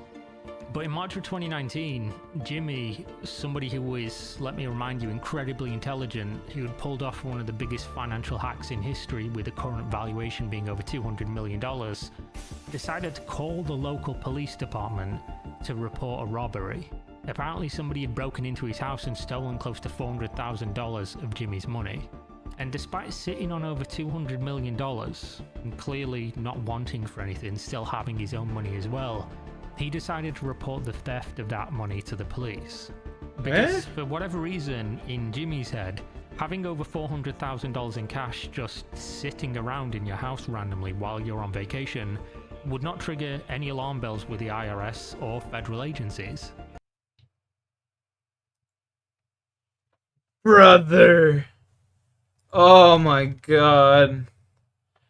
This dumb motherfucker, bro. Are you fucking kidding me? This is how this cocksucker gets caught? Are you fucking kidding me, bro? But obviously, it did. Suddenly, Jimmy's name and case crossed the desk of Trevor McAllennan, a forensic investigator for the IRS. No, whose entire speciality was looking into crimes just like this. Not a stolen $400,000, but crimes involving cryptocurrency. Oh. Jimmy had no idea. What the He just hell? put a bullseye on his head with the one organization you really don't want aiming down the sights at you. Now, this is the part that always trips up the criminals, and I'll explain why. As it stands, you, me, and everybody watching this video is doing so on what some people like to call Web 2.0. You're connected to the internet through your internet service provider or your mobile data, and all of that is being recorded by those companies. You have an IP address assigned to you by these services, and whenever you do anything, you are leaving a digital footprint. Your internet provider knows what you're doing, when you're doing it, and that information is stored. Not just that, but the websites as well that you're interacting with do the same thing. If you open Twitter at 2:53 PM on Sunday the 11th, Twitter and your ISP know you did that, even if you didn't post anything publicly. This is the case for everything on the internet. Unless you're using anonymous services like Tor browser to access the darknet, virtual private networks and other such measures to try to anonymize your activity, then it's all just there to be seen. And this is the key reason that almost all cybercriminals of a certain size are eventually arrested. Because while a random Bitcoin address can be created by anyone and not be linked to a person's identity in any way, the second that Bitcoin address or any other Bitcoin address that's ever interacted with it in any way for even 1 second is linked to any Web 2.0 activity, you have to have. I'm a therapist who goes to therapy, and some people think that's strange. The thing is, though, therapists are human beings just like you. If you've been thinking about or Have immaculate, perfect operational security, or you will be caught. One slip up for 1 millisecond on any linked account between cryptocurrency blockchain and the internet that we all use daily is all it takes. You could have spent the last 10 years moving Bitcoin around between tens of thousands, hundreds of thousands of wallets using perfect anonymous applications, and the second you try to move that money onto an exchange or anywhere else, you've then created a digital footprint that leads potentially right back to you. Even if you cleaned the money in a mixer, obscuring the blockchain link between accounts, none of that matters if you are discovered on the receiving end of the cryptocurrency. This is why it's almost impossible to avoid the federal government when it comes to cryptocurrency crime. The only people that really escape are nation-state actors, as in people who work for countries like North Korea, Iran, Russia, whoever it's going to be, or maybe you're just lucky and the federal government never looks into your case. The ultimate flaw in any crime that involves cryptocurrency is that ultimately crypto has to be turned into spendable money, or you've stolen rocks, or something else that's completely worthless forever. Which means that eventually, whether it's 1 day or 10 years, the criminal will inevitably try to spend that money, thinking that they've done it all perfectly, that maybe they're smarter than the authorities, or that everybody forgot. But 99.9 times out of 100, they're wrong.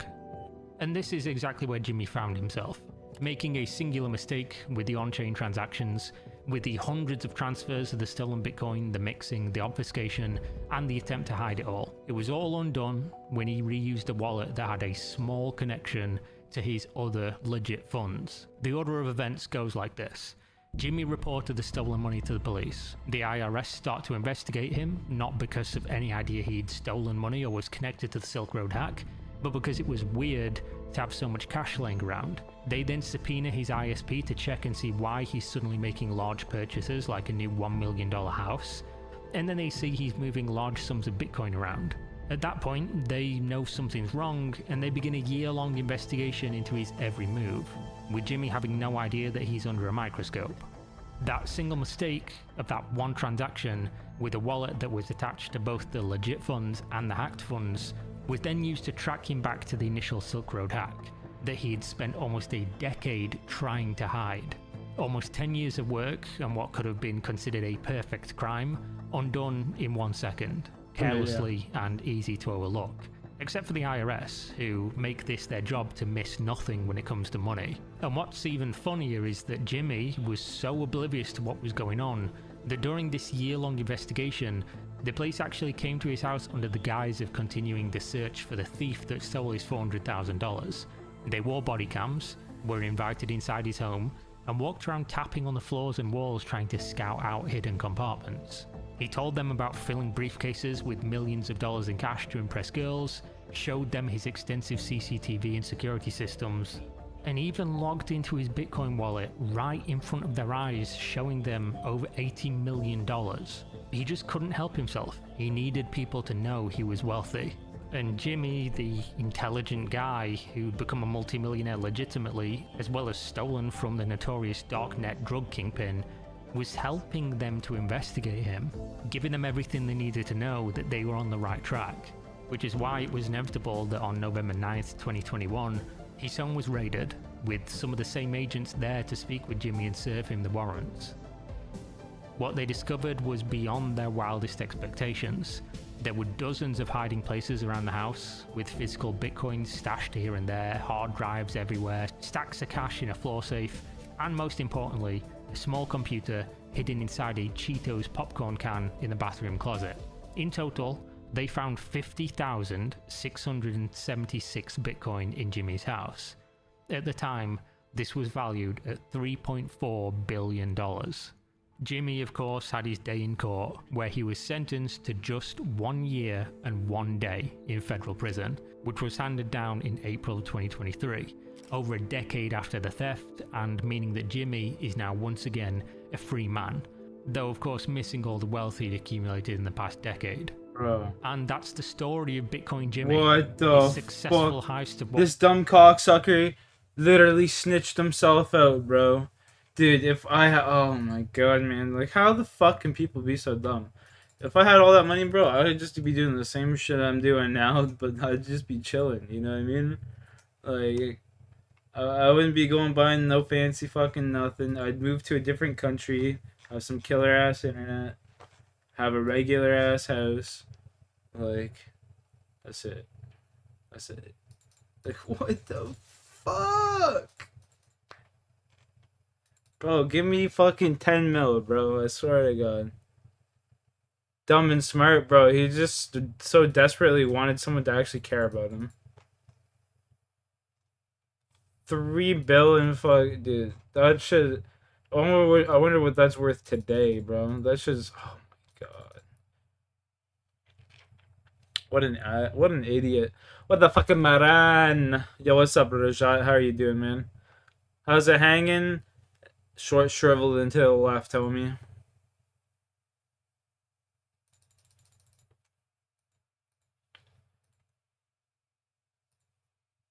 How about you?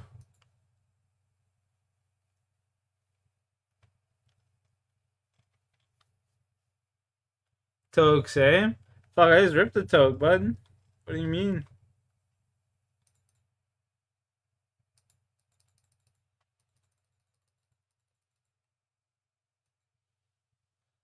Oh, Sean, you dirty dog. Look, the toke is so recent you can't even do the extra toke. That's how recent the toke was.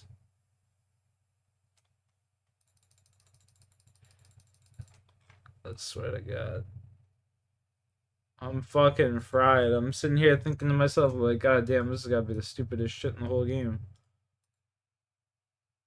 As good as this game is, there's some dumb fucking shit you gotta do sometimes in this game, man. This is one of those dumb fucking things I gotta do.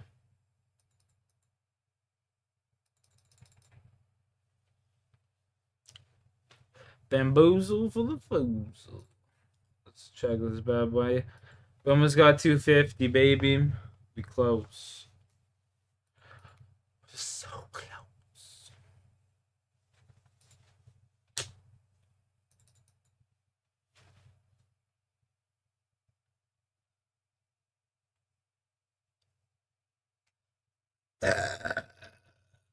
Woo! That's a pretty solid burp, eh? Give it a 3 out of 10.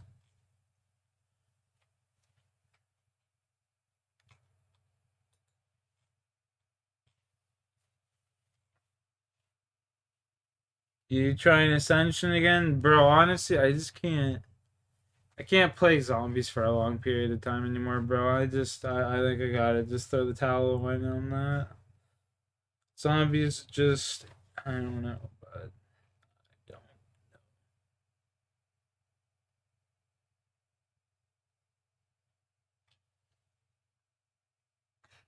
I just don't know, brother.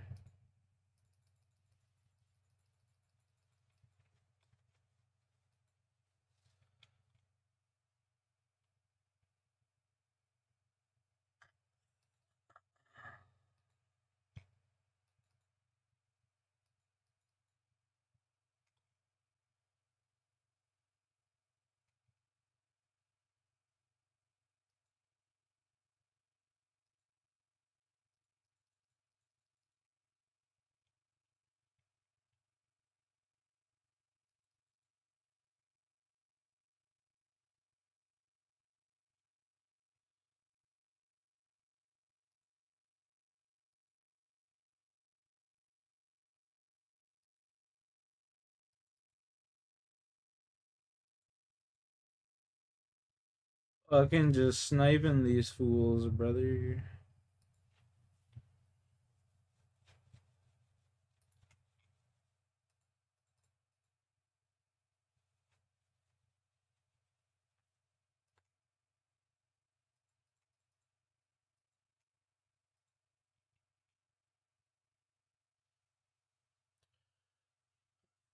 No, I'm not doing the TikTok thing. Negative, good sir. Let's get this fucking guy out of here.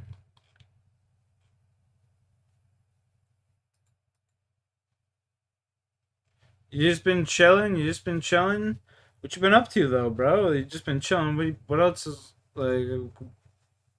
You still working and shit? Like, what's up? What's up? Been a while, man. It's been a hot minute.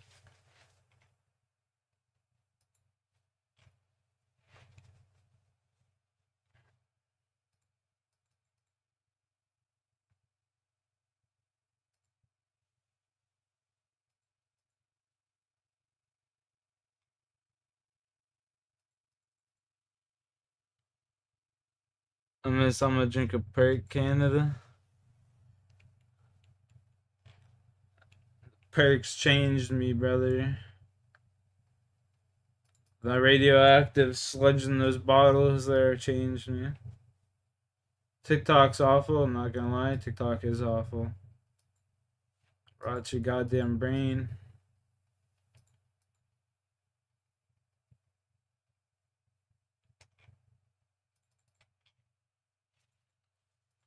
So is this chompy bullshit here.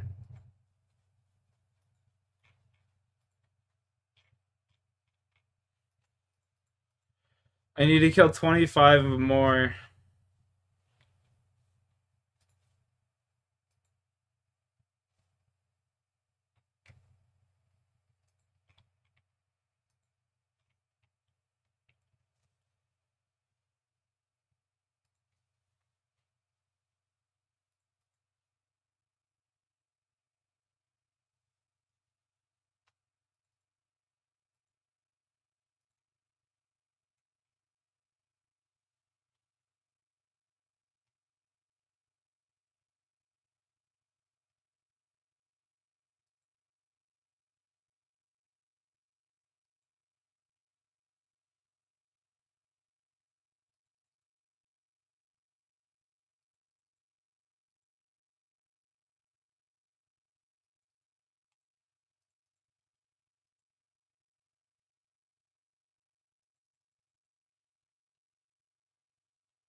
You plan on what? Liner? What do you mean liner?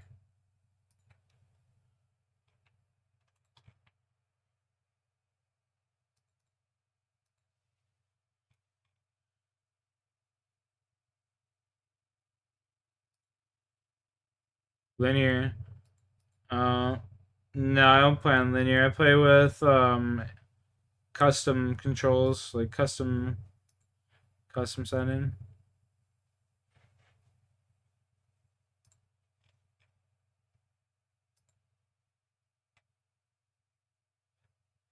Do you want to see what my controls look like, Jay? I'll go show you my controls right now if you want.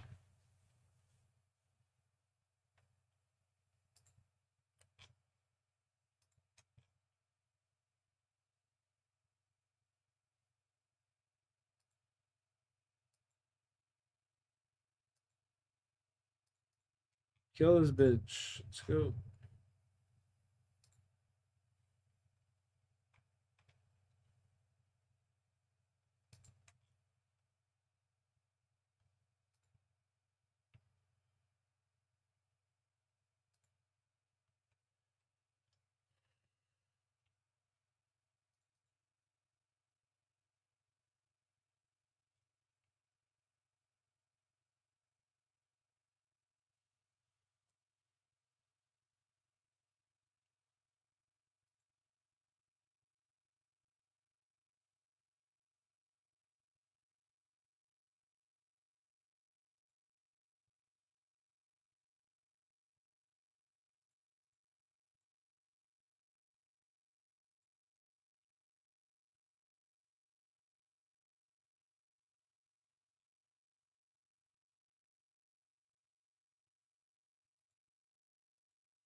Of course, it starts hopping away from me. Why wouldn't it, right?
Come on, we gotta be getting fucking close, man.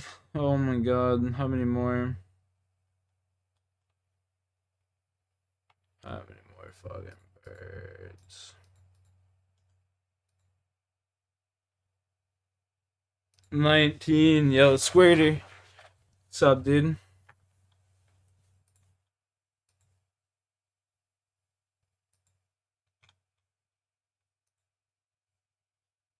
Man, this is very time consuming. Well, I'm doing multiple diaries. So these are my diaries. There's 4 levels. I'm doing the 3rd level and the 4th level right now. Because I got, no, the 2nd level and the 3rd level right now. Because I need to get the 3rd level to get the armor that I'm talking about, right? So.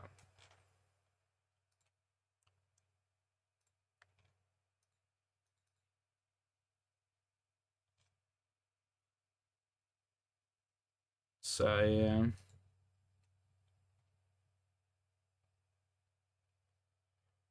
The Glock. Keep that shit strapped.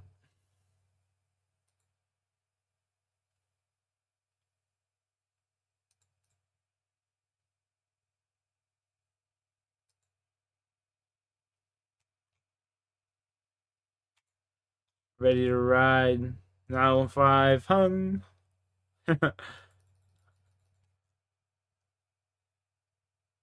Yeah, huge win zombie and Sean.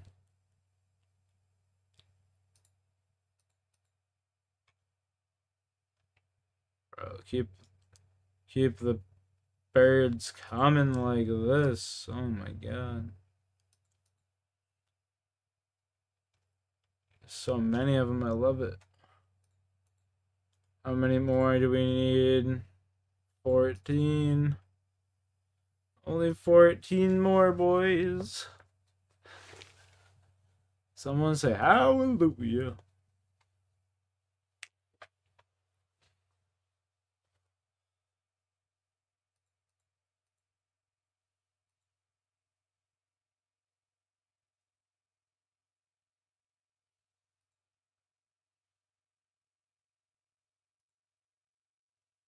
I already have 3. Fuck. What am I doing?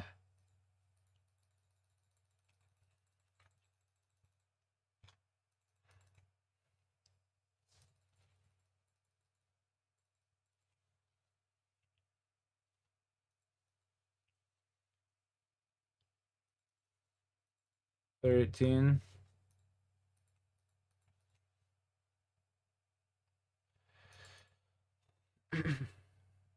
12.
11.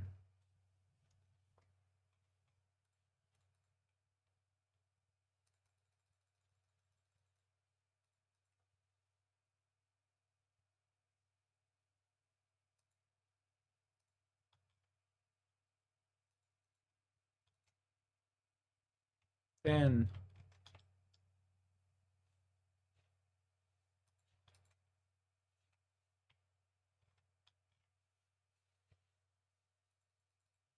Nine.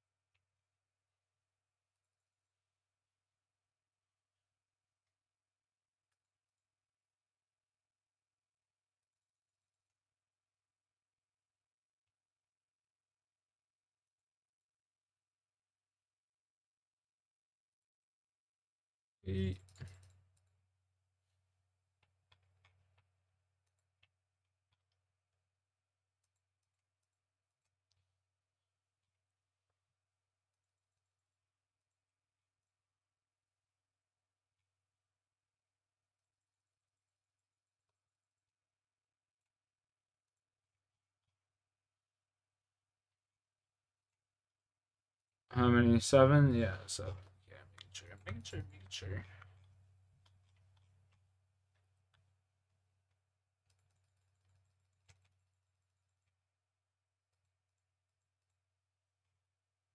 We need the get just ambushed by these fuckers, man.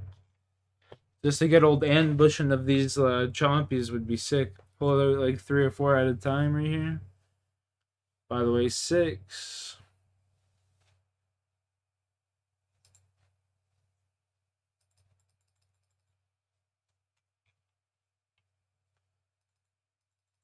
Five.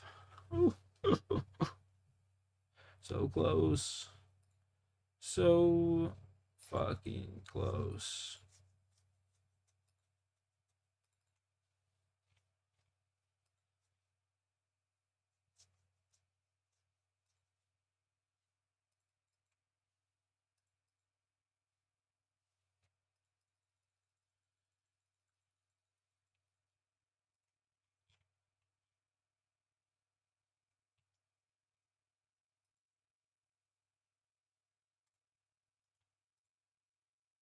Three, baby.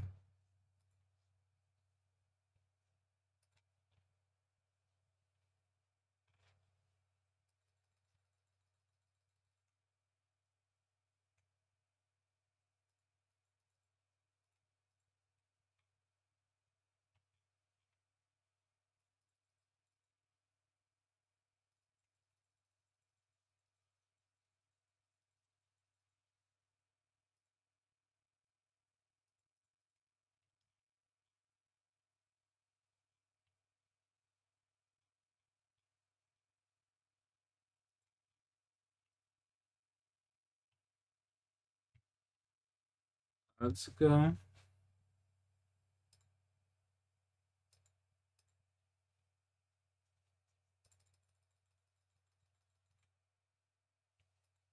Two.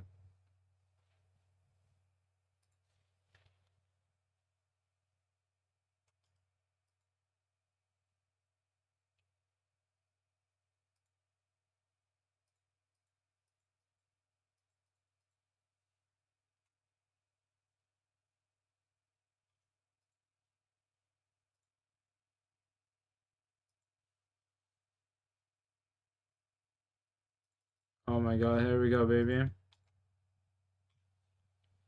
Look at all these fuckers.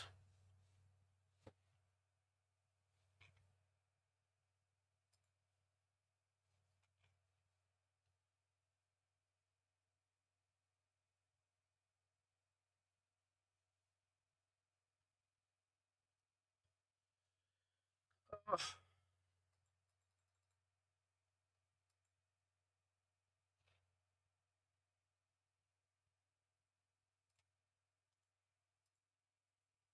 251.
Yeah.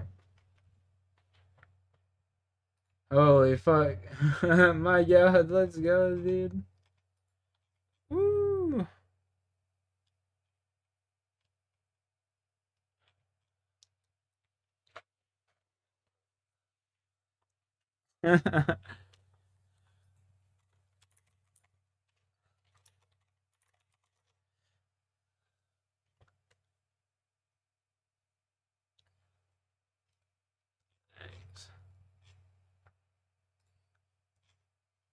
Medium diaries done.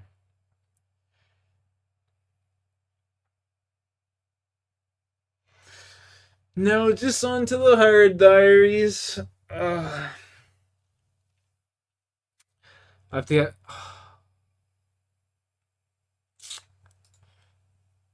I have to get 6,900, dude. Oh my god. That's disgusting.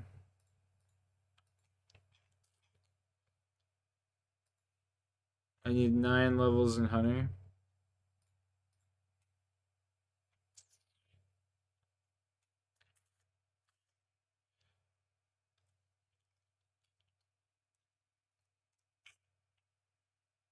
That's kind of fucking gay, dude. I ain't gonna lie.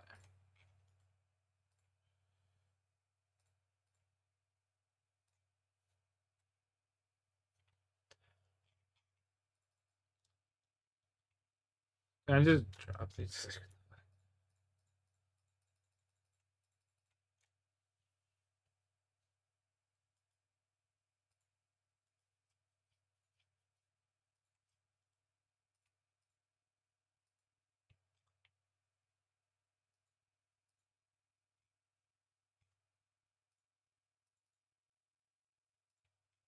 Um.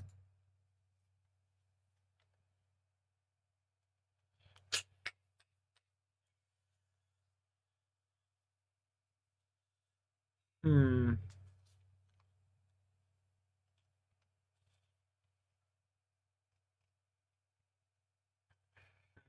Hmm.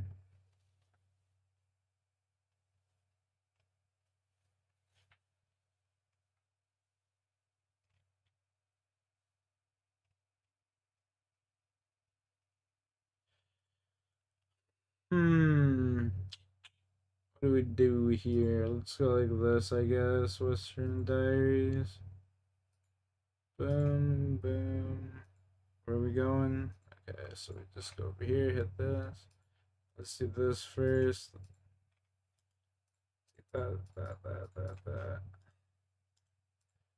That. What world are we on? 449. Disgusting. Put me on world 420 this moment.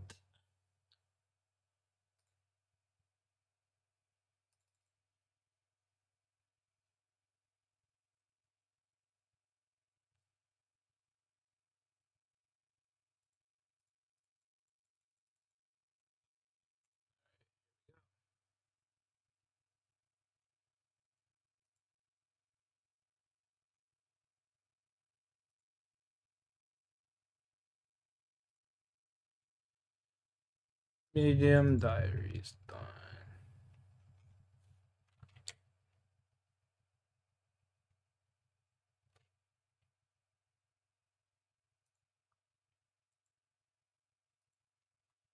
So this right in the hunter. Almost got the level right there, boys. Let's go.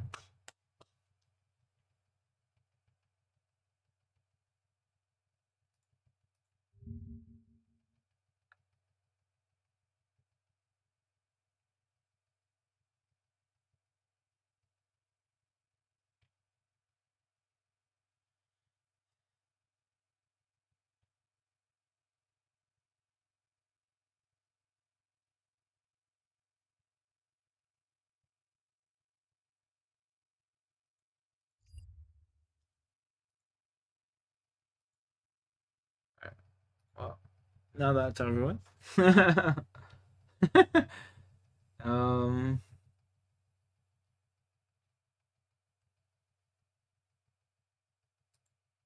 Western provinces hard.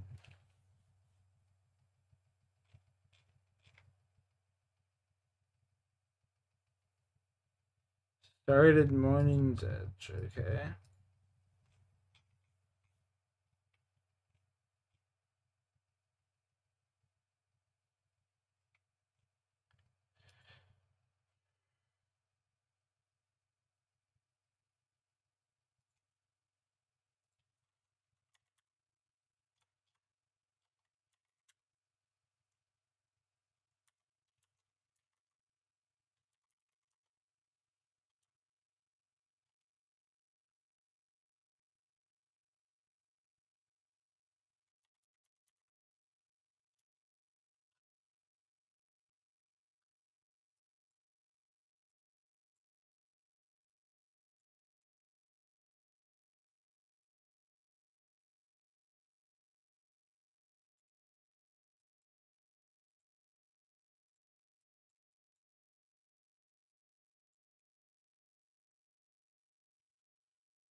Okay, so small fishing net.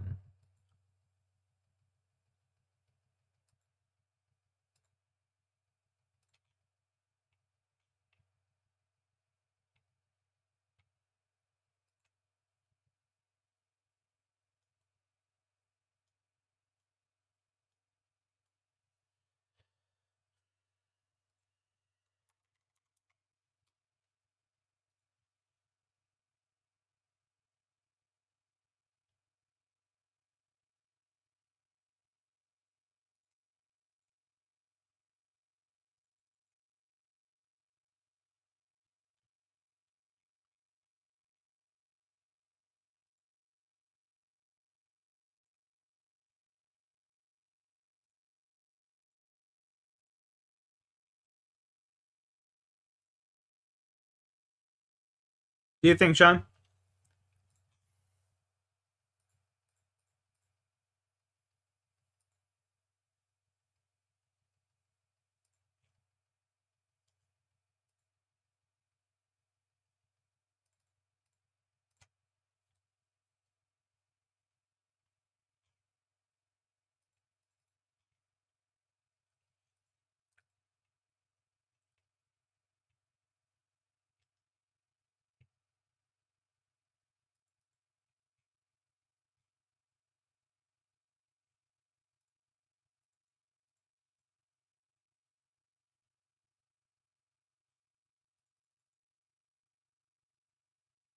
The stream high def for some reason. And the web is yeah, well, that's what I like to hear. Good shit.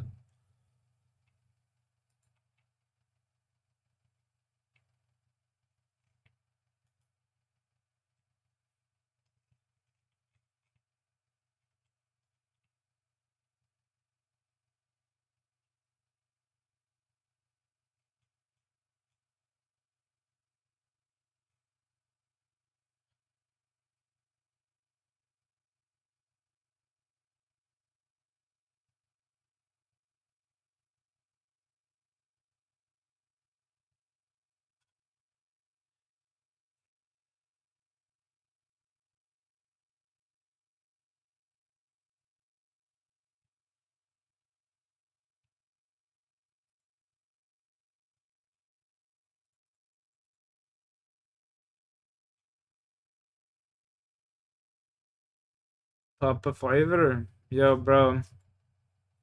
Appreciate you, my man. You're fucking G, dude.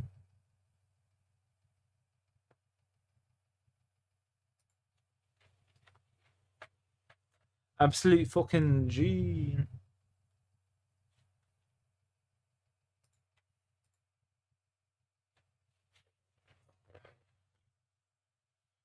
Irish hood.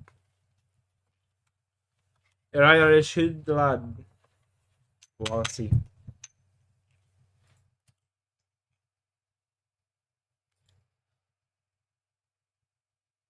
If you get more, nah, man, don't worry about me, dude.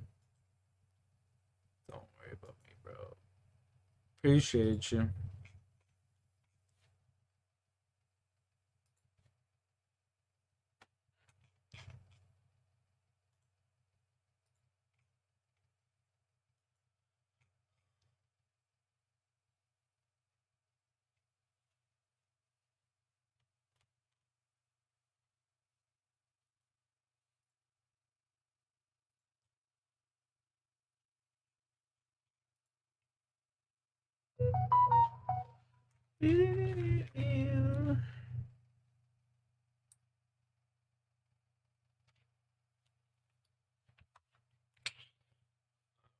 TikTok.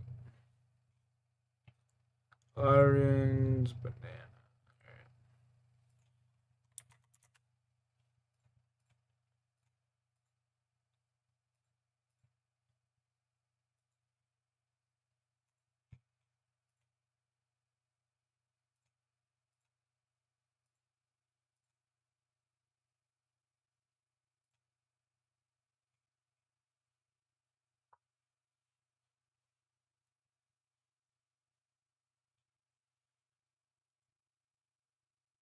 Still moving strong, don't get me wrong. I'm making that bank, bank, bank. Yeah, I'm making that bank, bank, bank. Appreciate you, my man. Mad delayed, yeah, for real. Honestly, fuck scared the shit out of me.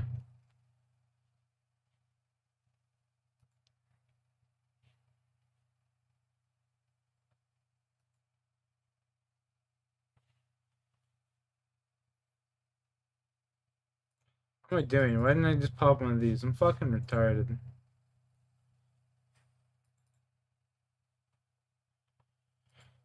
I'm sure any man is appreciated. Facts, man. Facts.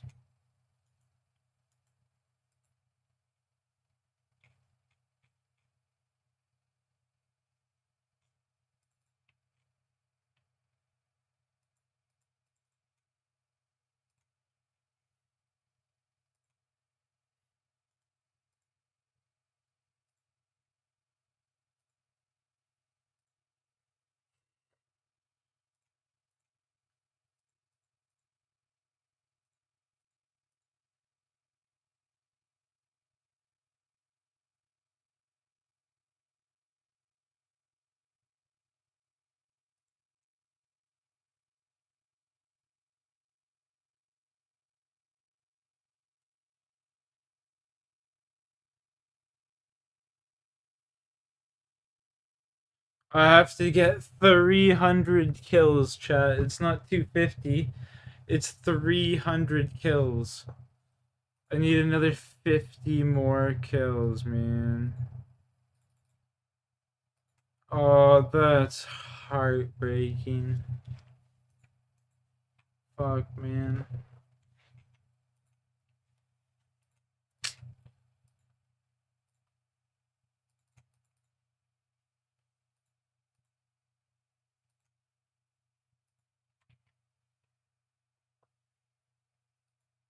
A 1,000 plus eyes blocked on YouTube. That's crazy.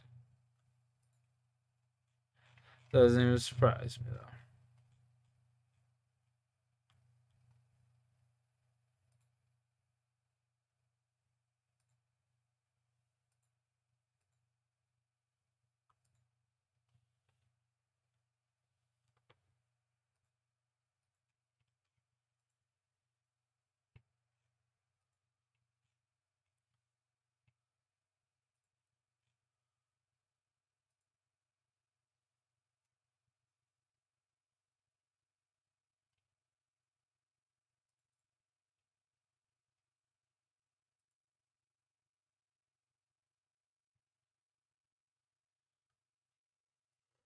That's pretty cool.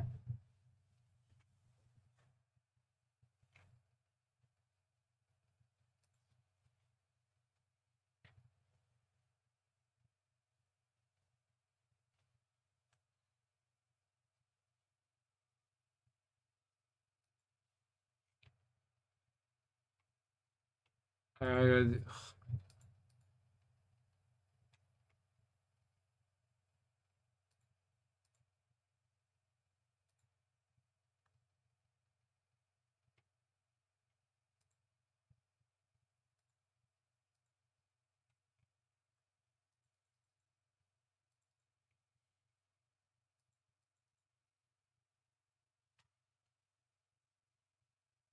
26K. Damn. That's wild.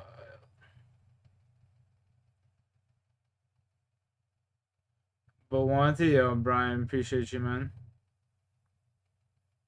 Appreciate you, brother.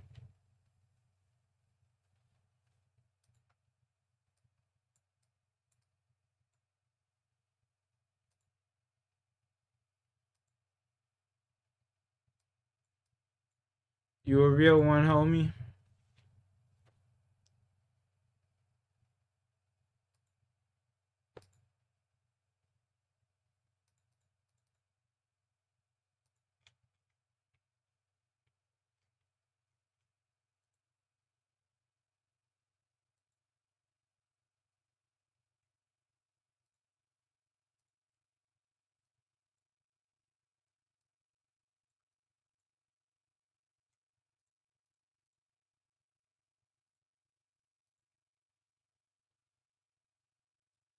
He's a real one, brother. Appreciate you coming by whenever you can.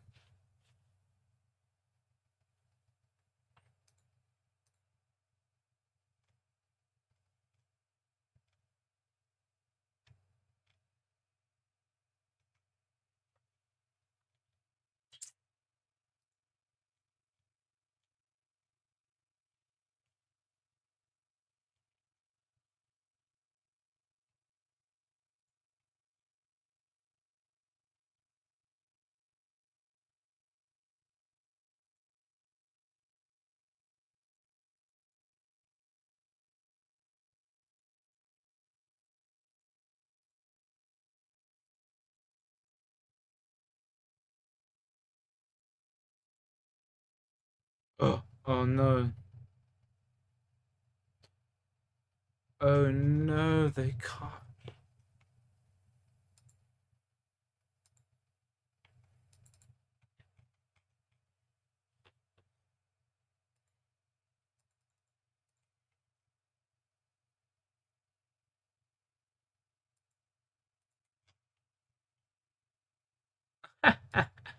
Being able to turn into a monkey has its benefits, I guess.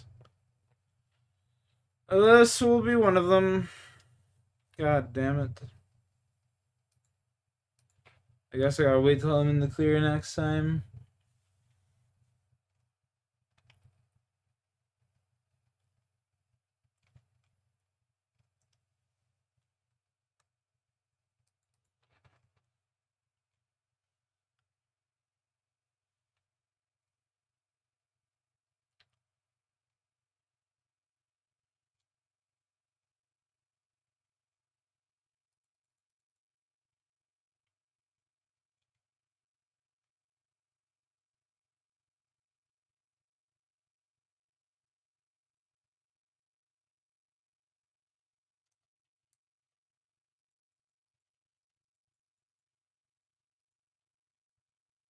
Just don't morph out of monkey shape.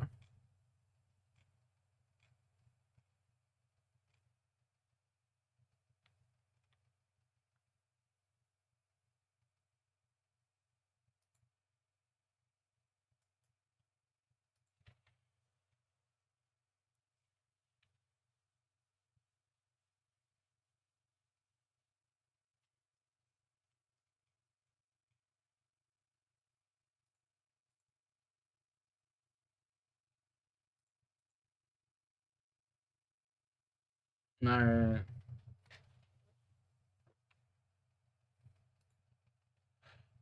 Chad, do we try and go kill Zora? Would be interesting. Would be killing a boss. Let's go do it.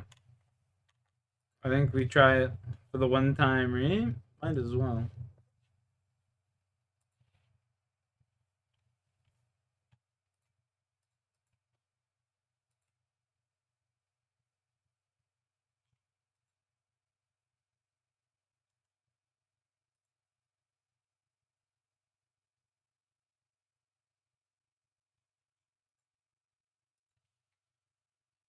You got it at this point? Fair.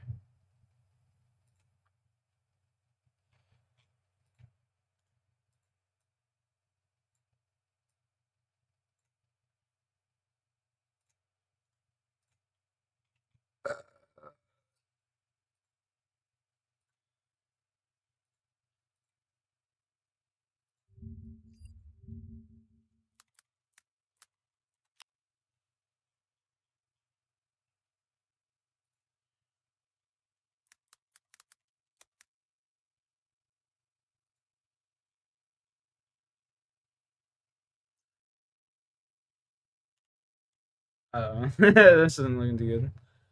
I have none of this.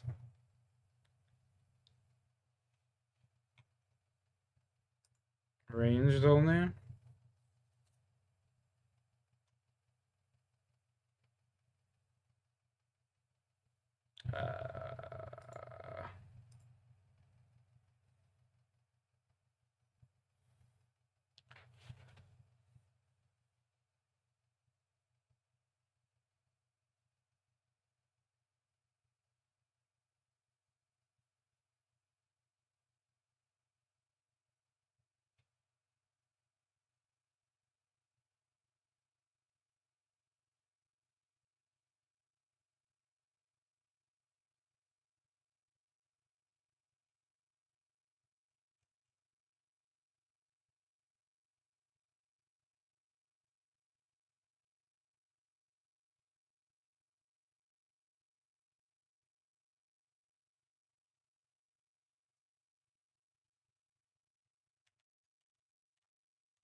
Looks so fucking complicated. Oh my god.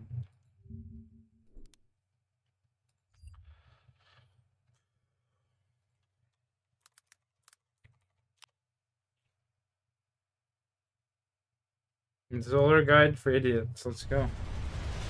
I'm an idiot. Online on Mac immerses you in a universe with Hey, what's up? I'm X. Welcome to the For Idiots series. Today, we're going to be covering Zulrah, whether you're doing it for the diary or for the blowpipe. Please subscribe if you like these videos because that is the only way that they will be the top result when you search for Zulrah guides. Head to the southwesternmost area of Taranwyn via either charter ship, Zalandra teleport, or BJS ferry ring. You'll want your best magic gear available and a small range switch,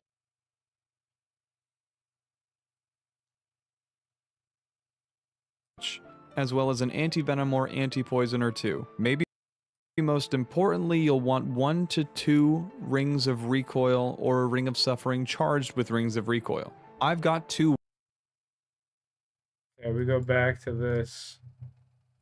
Because I've got a lot of this. Yeah. Let's go, baby.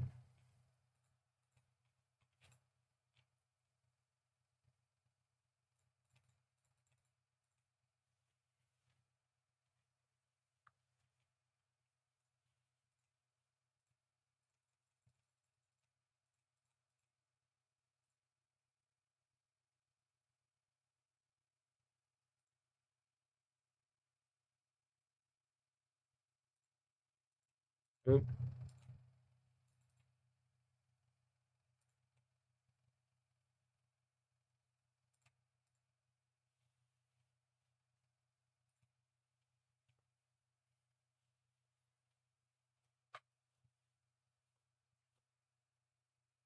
Bring the recoil.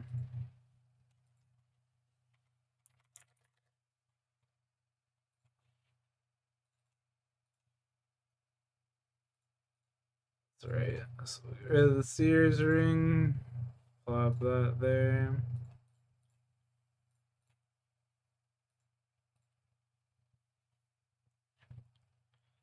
I don't have that great of boots. Whatever. We'll be fine. I've got faith.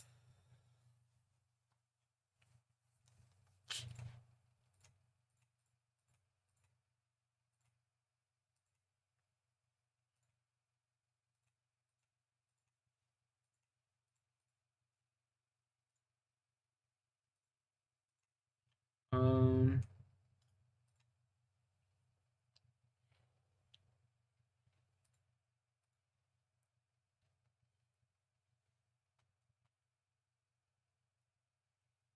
2 rings of recoil or a ring of suffering charged with rings of recoil. I've got 2 wildly different gear price points in this video, and if you need any gear, I hope that this should cover it. Talk to the priestess and ask her to take the sacrifice's place and be sacrificed to Zulrah instead. At this time, we're also going to make sure that we have the Zulrah helper plugin. It's going to help us keep track of our rotations. There are 4 possible rotations that Zulrah can do. Once it's run its course, it will start all over. We are going to mage almost every single form except for the magic phase. In that one we will range. Zulrah has 3 forms, green, blue, and red, range, mage, and melee. The green form can only range, the blue form can do range and mage, and the red phase will melee you if you're not stood on a safe tile. During Zulrah's Jad phase, Zulrah will alternate between range and mage or mage and range regardless of the form color he's in. This plugin is going to show you where to stand and what to protect against. So starting off, I summon a thrall and head to the northeastmost part of the island. Zulrah will not attack you for a little bit here, so you can compose yourself. We're just going to mage every form that isn't blue. Zulrah is going to pop back into the water and emerge. Mage every form that isn't blue. Seems simple enough. Mage every form that isn't blue.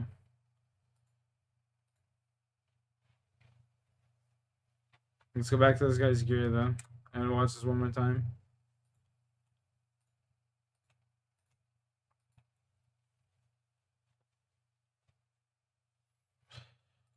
Buy a Zulrah teleport as well.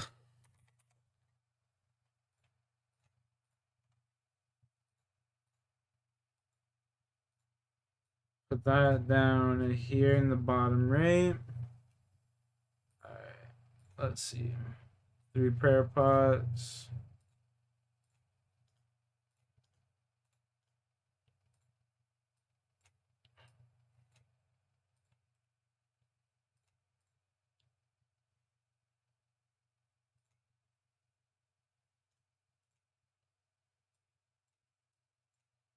Um,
well, let's hope this is good enough. I'm gonna watch this video. Pray for the fucking best. Rings of Recoil or a Ring of Suffering charged with Rings of Recoil. I've got 2 wildly different gear price points in this video, and if you need any gear, I hope that this should cover it. Talk to the priestess and ask her to take the sacrifice's place and be the helper plugin. It's going to help us keep track of our rotations. There are 4 possible rotations that Zulrah can do. Once it's run its course, it will start all over. We are going to mage almost every single form except for the magic phase. In that one we will range. Zulrah has 3 forms, green, blue, and red, range, mage, and melee. The green form can only range, the blue form can do range and mage, and the red phase will melee you if you're not stood on a safe tile. During Zulrah's Jad phase, Zulrah will alternate between range and mage or mage and range regardless of the form color he's in. This plugin is going to show you where to stand and what to protect against. So starting off, I summon a thrall and head to the northeastmost part of the island. Zulrah will not attack you for a little bit here, so you can compose yourself. We're just going to mage every form that isn't blue. Zulrah is going to pop. What am I maging though? You know? Hey, yo, what the hell? B-Dog. Should I be using for mage?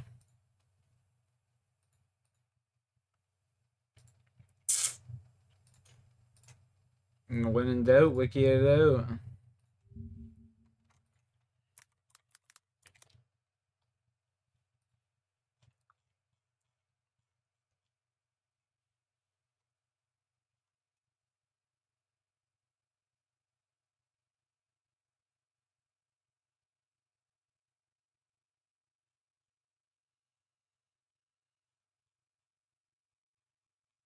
Brother.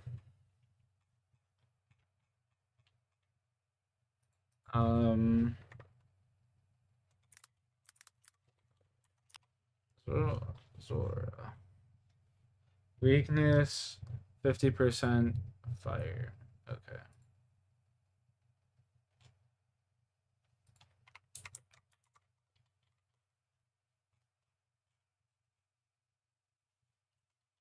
I thought I had a pouch. There's no way.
Gotta keep that cash stack green, baby.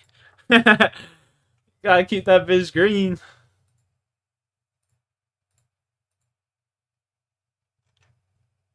Okay, I can't remember, like, it's last man standing, right?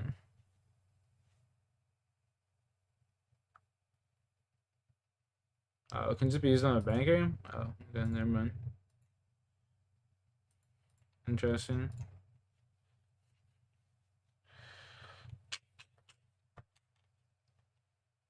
What's my magic level? 85. What's the best I can cast? 75 fire wave. Blood runes, fire. I can.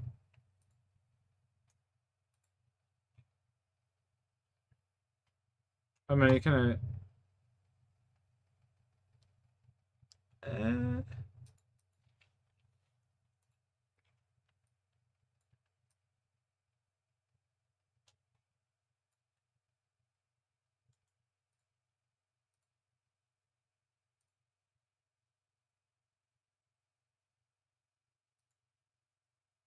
Oh, okay, I see.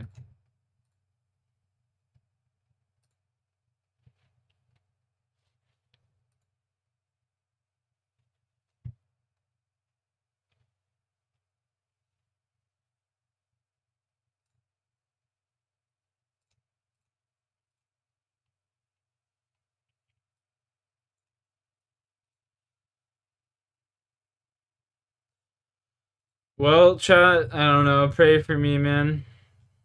We're about to find out, I guess.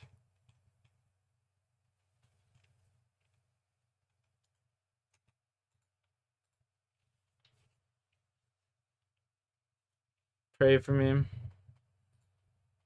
B-Dog's here.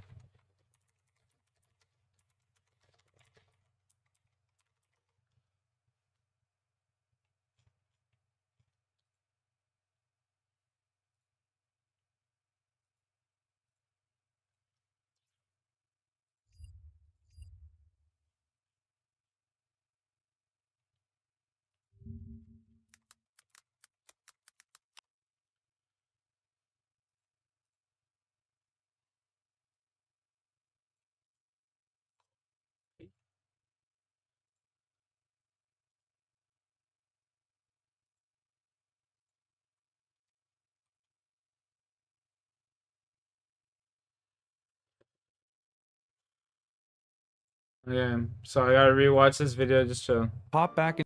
You're going to mage almost every single form except for the magic phase. In that one we will range. Zulrah has 3 forms, green, blue, and red. Range, mage, and melee. The green form can only range, the blue form can do range and mage, and the red phase will melee you if you're not stood on a safe tile. During Zulrah's Jad phase, Zulrah will alternate between range and mage or mage and range regardless of the form color he's in. This plugin is going to show you where to stand and what to protect against. So starting off, I summon a thrall and head to the northeastmost part of the island.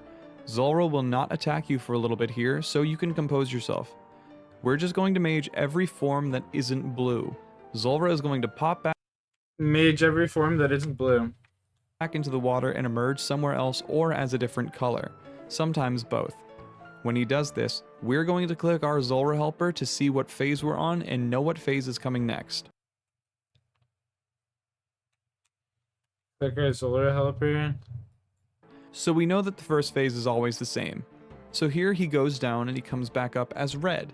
There's 2 possible rotations with that outcome. So after I've clicked the red rotation, I'll need a little bit more information.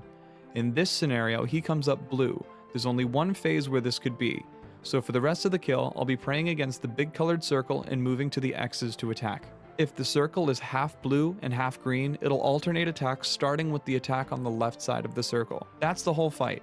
But there are some things that you should know. The recoils are for the snakelings. They will— Bro, I'm so fucked. I'm so fucked.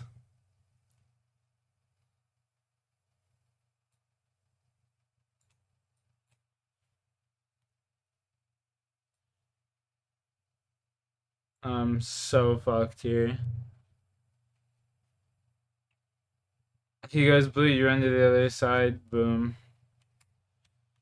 The video is overcomplicated. He goes blue, you run to the other side. So when he's blue and no more, run back. Okay, so just okay.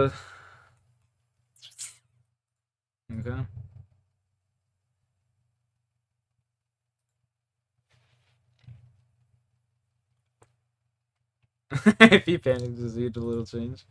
What should I be praying against when I first go in? Greed. Like, I hear what this motherfucker says. all again. over. We are going to phase. In that one we will range. Zulrah has 3 forms, green, blue, and red. Range, mage, and melee. The green form can only range, the blue form can do range and mage, and the red phase will melee you if you're not stood on a safe tile. During Zulrah's Jad phase, Zulrah will alternate between range and mage or mage and range regardless of the form color he's in. This plugin is going to show you where to stand and what to protect against. So starting off, I summon a thrall and head to the northeastmost part of the island. I need to hear this shit from the There are beginning. 4 possible rotations that Zulrah can do. Once it's run its course, it will start all over.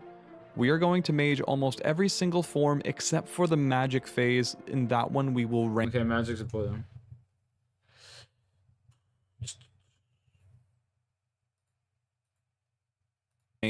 Zulrah has 3 forms, green, blue, and red. Okay, well, I guess here we go. Wish me luck.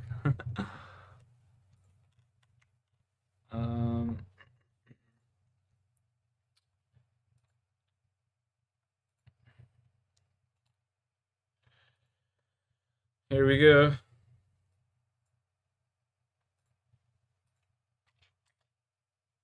Wait, what? Motherfucker.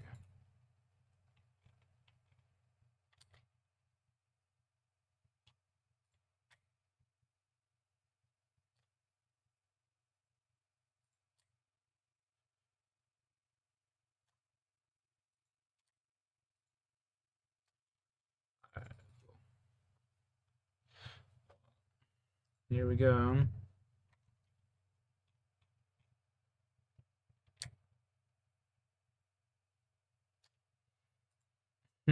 Oh shit.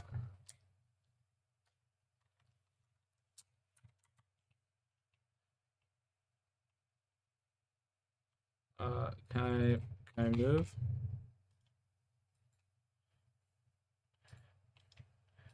Ugh.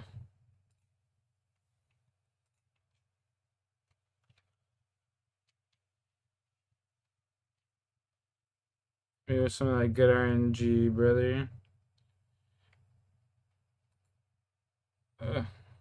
Oh shit. I forgot to hit the thing up here. I'm fucking up. I'm fucking up.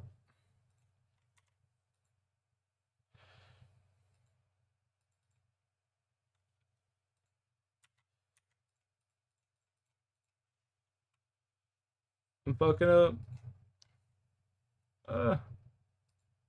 Oh, I'm so dead.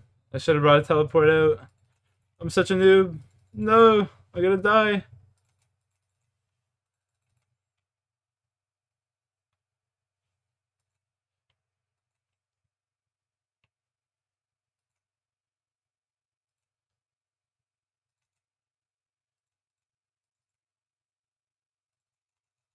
Go to this side. I'm dead.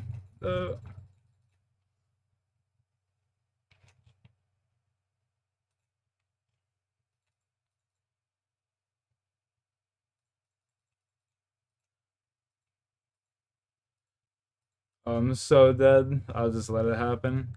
Fuck! I was not prepared. I gotta do my homework on this. It's 11 o'clock though. I gotta go to bed. I'll make sure I grab my shit in the morning. I gotta go to bed. I gotta wake up at like 7 o'clock tomorrow. Make sure Rocky fucking gets to his appointment on time. Tomorrow will be dedicated to learning how to beat fucking Zolra. My first attempt was abysmal.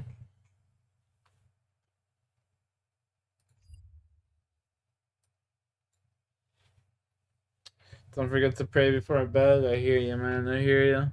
Good night. Good night. Appreciate y'all. Have a good night. Stay out of trouble. I will see you guys tomorrow. I'll be playing this quite at length. Because I will have no other responsibility. My dog will be in surgery, you know, so I'll just be waiting. So, yeah.